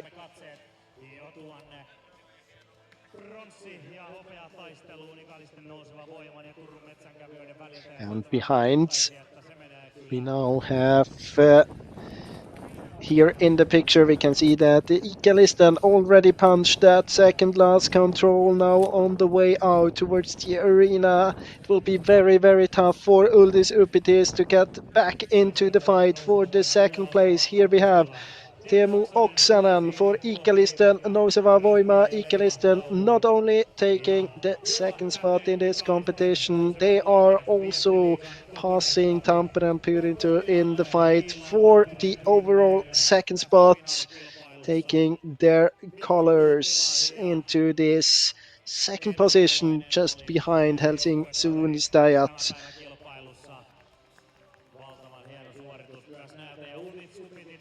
And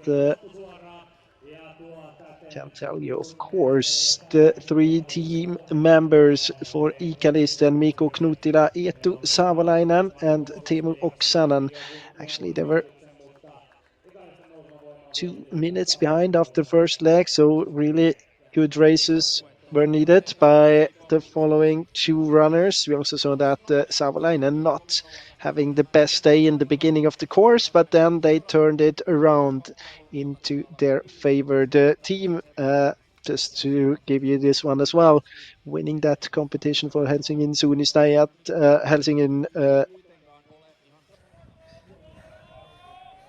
Helsingin Suunnistajat, of course, Arttu Syrjäläinen, Veli Kangas, and Mathieu Perrin. And for Turun Metsenkävijät, we had Samu Heiska, Ruslan Glebov, and Uldis Upitis. And the next team to the finish from Sweden, one of the big favorites into this relay, not really putting all their strongest runners together in one team. We have seen Emil Svensk, for example, competing in the second team.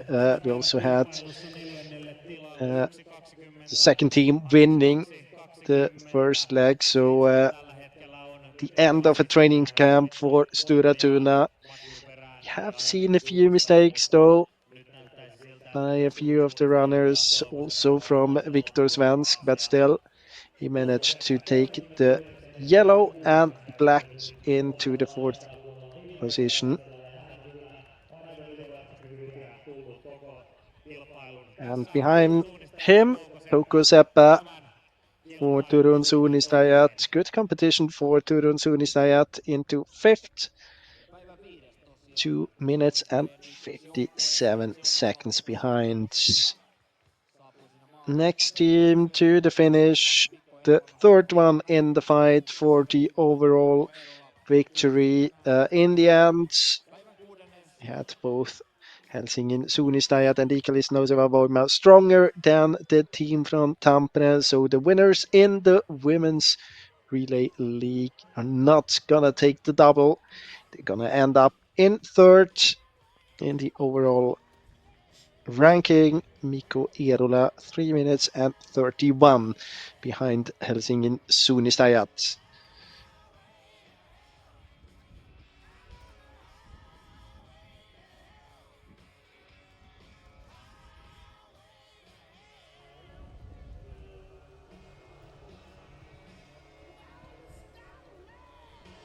Why do we run? Whatever the reason. Forerunner for runners. Félicitations, congratulations, Mathieu Perrin. How does it feel right now after the victory for Helsingin Suunnistajat? It feels so good. It feels really, really good. Like just seeing the face of all the friends at the finish, and just like it has been a super difficult season for me.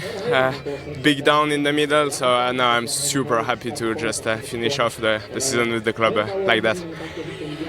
We were seeing you in the GPS and also in the running cameras. It looked really strong all the time. You had really strong feet. You pushed all the time. Did you really go for the victory also all the time? Yeah, I was not really thinking. Of course, you always think about victory, but like my focus was really to just do my orienteering, navigate smoothly and have fun also. And I was feeling quite good today, so yeah, just came naturally, I guess. It was good today. Good day. Teemu Oksanen, sitten teillä oli jahti päällä. Siellä oli semmoinen selkeä takaajon ryhmä ja se näytti tosi hyvältä se meno, mutta jäikö ihan vähän matka lyhyeksi? No vaikea kyllä sanoa, kun ei niin kuin nähnyt ollenkaan. Me koko ajan odoteltiin, että tulisiko se jossain näkyviin. Sitten oli semmoisia hitaampia HSM-paitoja eilen ja katsottiin, että sieltä se tulee ja ei se vaan tullut, mutta kyllä me yritettiin kaikkemme, että ei voi mitään. Se oli tosi hieno ja tosi kunniakas taistelu. Mä ymmärrän, että tässä vaiheessa tuntuu varmaan kuitenkin isolta tappiolta tää kakkosia, mutta sinne jäi kuitenkin pyrintö taakse. Lohduttaako se yhtään? No kyllä se vähän lohduttaa, että aika semmoinen kova taistelu meidän välillä ollut, että tällä kertaa näin päin, niin erittäin hyvä kyllä. Ja ensi kausi on sitten taas edessä, silloin on ehkä teidän vuoro. Congratulations both teams, paljon onnea ja tämä oli hieno päätös meidän upealle viestiliigakaudelle.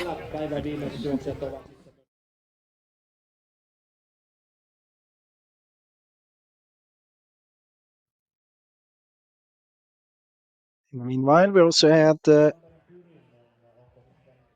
MS Parma to the finish. Valkea, Kosken, Hakka, and just here in the picture, Tampere and Pyrinter's second team. First of the second teams in this competition to the finish. Next team is going to be Helsingin Suunnistajat, second team.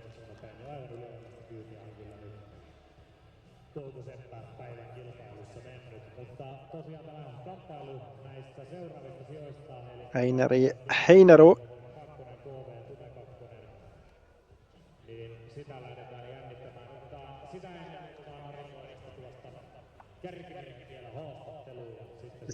Look at the leg time. I can actually tell you that Turun Suunnistajat, Touko Seppä was the quickest one, 40 minutes and 19 seconds.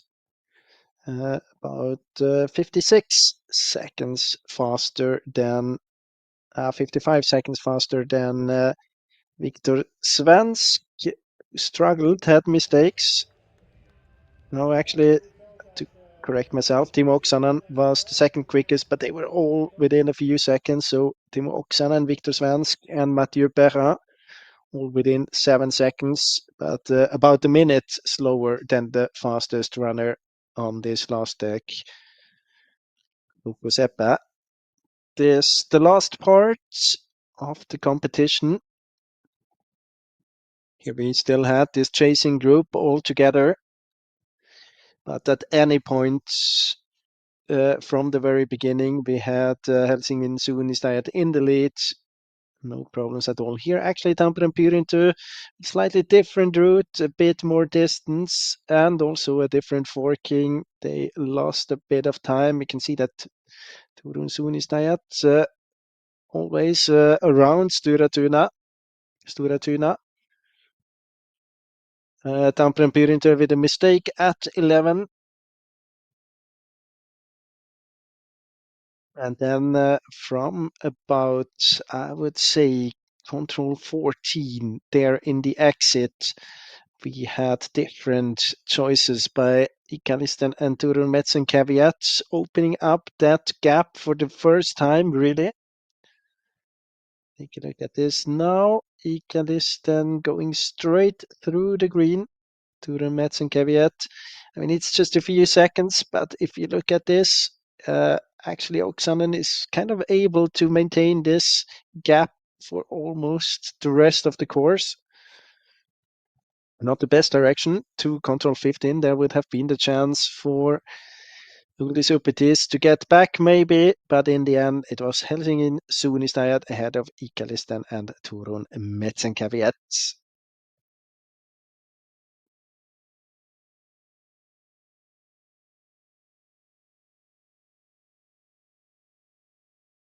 Tarkemmin, että mikä se järjestys siellä on. Nyt saadaan hienosti kamerakuva myöskin sinne sitten riidille tulemaan, niin katsotaan, että onko se Virtanen, Silt vai Sireen. Kyllä se Akseli Virtaselta näyttää ja Turun Metsäkävijän kakkosjoukkueen leimaa siinä. This is Turun Metsenkävijät's second team. Tuomassa Turun Metsäkävijän kakkosjoukkuetta. Katsotaan sitten, että kuinka lähellä on Silt ja Into 11th. 100 metrin varaa jää, mutta tässä tulee Akseli Virtanen ja Turun Metsäkävijän kakkosjoukkue. Silt näkyy myöskin jo siellä. Kyllä, Silt näkyy jo siellä loppusuoran päässä, mutta ihan kamppailussa. Ja Sireen myös.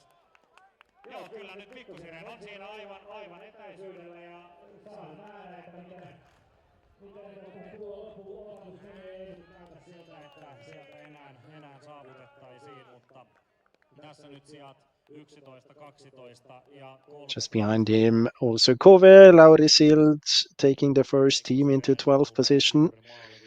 And Ikalisten's second team, they have been around for quite a while on the second leg, losing a bit of time here towards the end. Mikko Sirén, 13th.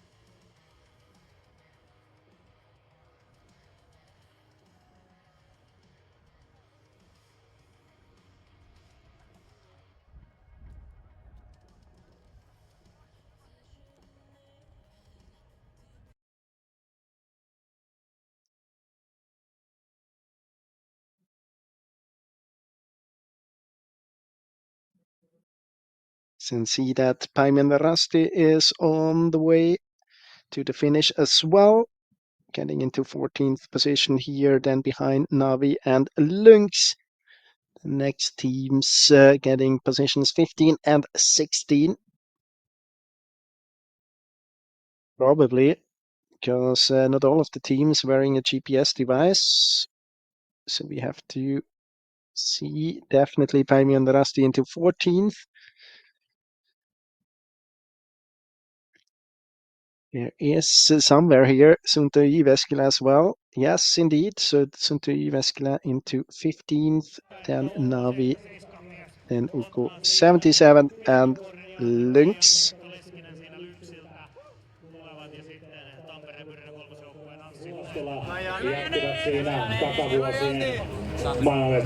No niin, meillä on täällä sitten tämän vuoden 2024 Viestiliigan voittaja, seuravoittajajoukkue, ja se on Helsingin suunnistajat! Täältä tulee palkinnon jakamaan Suunnistusliiton toimitusjohtaja, jolta saatte voittajakyltin sekä Viestiliigan voitosta kiertopalkinnon. Ja pääsette asettautumaan ryhmään. Ja me otetaan vielä uudestaan 3 lähtee teidän voittohuuto. 1, 2, 3. Onnittelut! With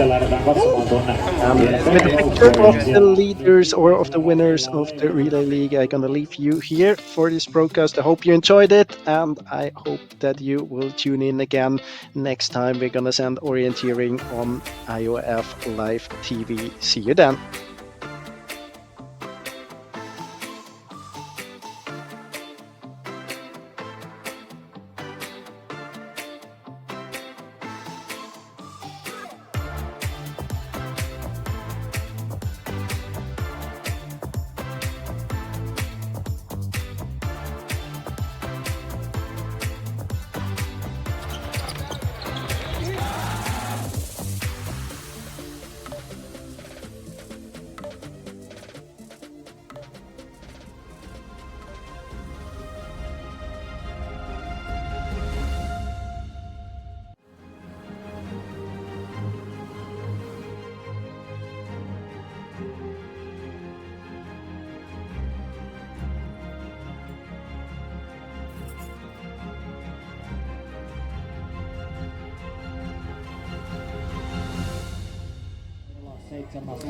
Näin saatiin Viestiliigakausi päätökseen. Täällä on meidän upeat selostajat Pipo ja toi Timo paikalla. Ja nyt kysellään vielä pari kinkkistä kysymystä. Pipo, mitä sulle jäi tästä nyt käteen tästä kaudesta? Erittäin hienot huipennukset tähän Viestiliigan finaaliin ja erityisesti miesten puolella, kun se kamppailu oli tiukka ja saatiin ihan ankkuriosuudelle asti jännittää, että miten siinä käy. Ja tällä kertaa Helsingin suunnistajat sitten vei voiton. Naisten puolellahan se oli jo aika selvää, että Tampereen Pyrintö sen kokonaiskilpailun vie ja he osoitti vielä tämän päivän voitollaan, että he sen myös ansaitsee. Oikeastaan nämä asiat tässä nyt kirkkaimpana ja todella hieno kausi meillä tässä takana. Tämä oli erittäin jännittävä kausi ja jotenkin vielä nousi se, että Helsingin suunnistajat moneen otteeseen tuli esiin, että ei ole ihan niitä paria tykkiä siellä mukana. Silti pystytään tällaiseen suoritukseen. Se osoittaa heidän laajan tason, että siellä Olli Oinonen ja Topi Syrjäläinen puuttuivat isosta osasta kilpailuja. Ja niin kuin nähtiin tuossa loppusuoralla, niin siinä oli yli 10 Helsingin suunnistajien miestä saattamassa ankkuria maaliin ja se oli tietysti heille upea hetki. Tämä oli ehdottomasti ja kovat on kovia. Siellä sekä Tampereen Pyrintö naisissa että Helsingin suunnistajat miehissä piti kuitenkin koko kauden yllä tosi vahvaa tasoa. Jos me sitten, Timo, ruvetaan miettimään ensi kautta. Ohjelma on julkaistu. Meillä on tulossa 6 tosi kivaa, kiinnostavaa, jännittävää kilpailua. Kerro vähän ensi kaudesta. No ensi kausi mennään samalla ajatuksella kuin tähänkin asti. Eli kevään kisat valmistaa niin kuin suurviesteihin. Ja se on Tiumilla ensin tietysti tulossa, niin kevätyöviesti vähän sitä silmällä pitää. Sitten meillä on kevätklassikko Finspringi. Ja ennen Mikkeli Jukolaa taas tämmöinen niin kuin Jukola-kenraali Anttolassa. Sitten toi kansainvälinen kilpailukalenteri ja vähän meidän kansallinen kalenteri tekee sen, että syksylle nyt jää vähän vähemmän viestikisoja, eli siellä on esijukola Kotkaa silmällä pitää elokuun lopussa. Ja nyt sitten ekan kerran tämmöinen poikkeus, että finaali juostaan SM-viestin yhteydessä, eli silloin on se kaikkein kovin panos, että tänne myöhäissyksylle ei ensi kaudelle niin kuin enää mahtunut järkevästi sellaista kilpailua, että se olisi sinne ollut mahdollista sijoittaa, niin nyt on ensi vuonna yksi kisa vähemmän ja katsotaan mitä nämä seurat joukkueet siellä tykkää ja tuotehan kehittyy, että mä sanon vaan, että ensi kaudella. Näin me tehdään. Se on ensi kaudella ja me kaikki sekä tuotannon porukka kiitämme kovasti, että olette ollut mukana täällä meidän jännittävissä lähetyksissä ja erityiskiitos urheilijoille ja seuroille, että olette ollut mukana ja tehneet näin jännittäviä kilpailuja meille seurattavaksi.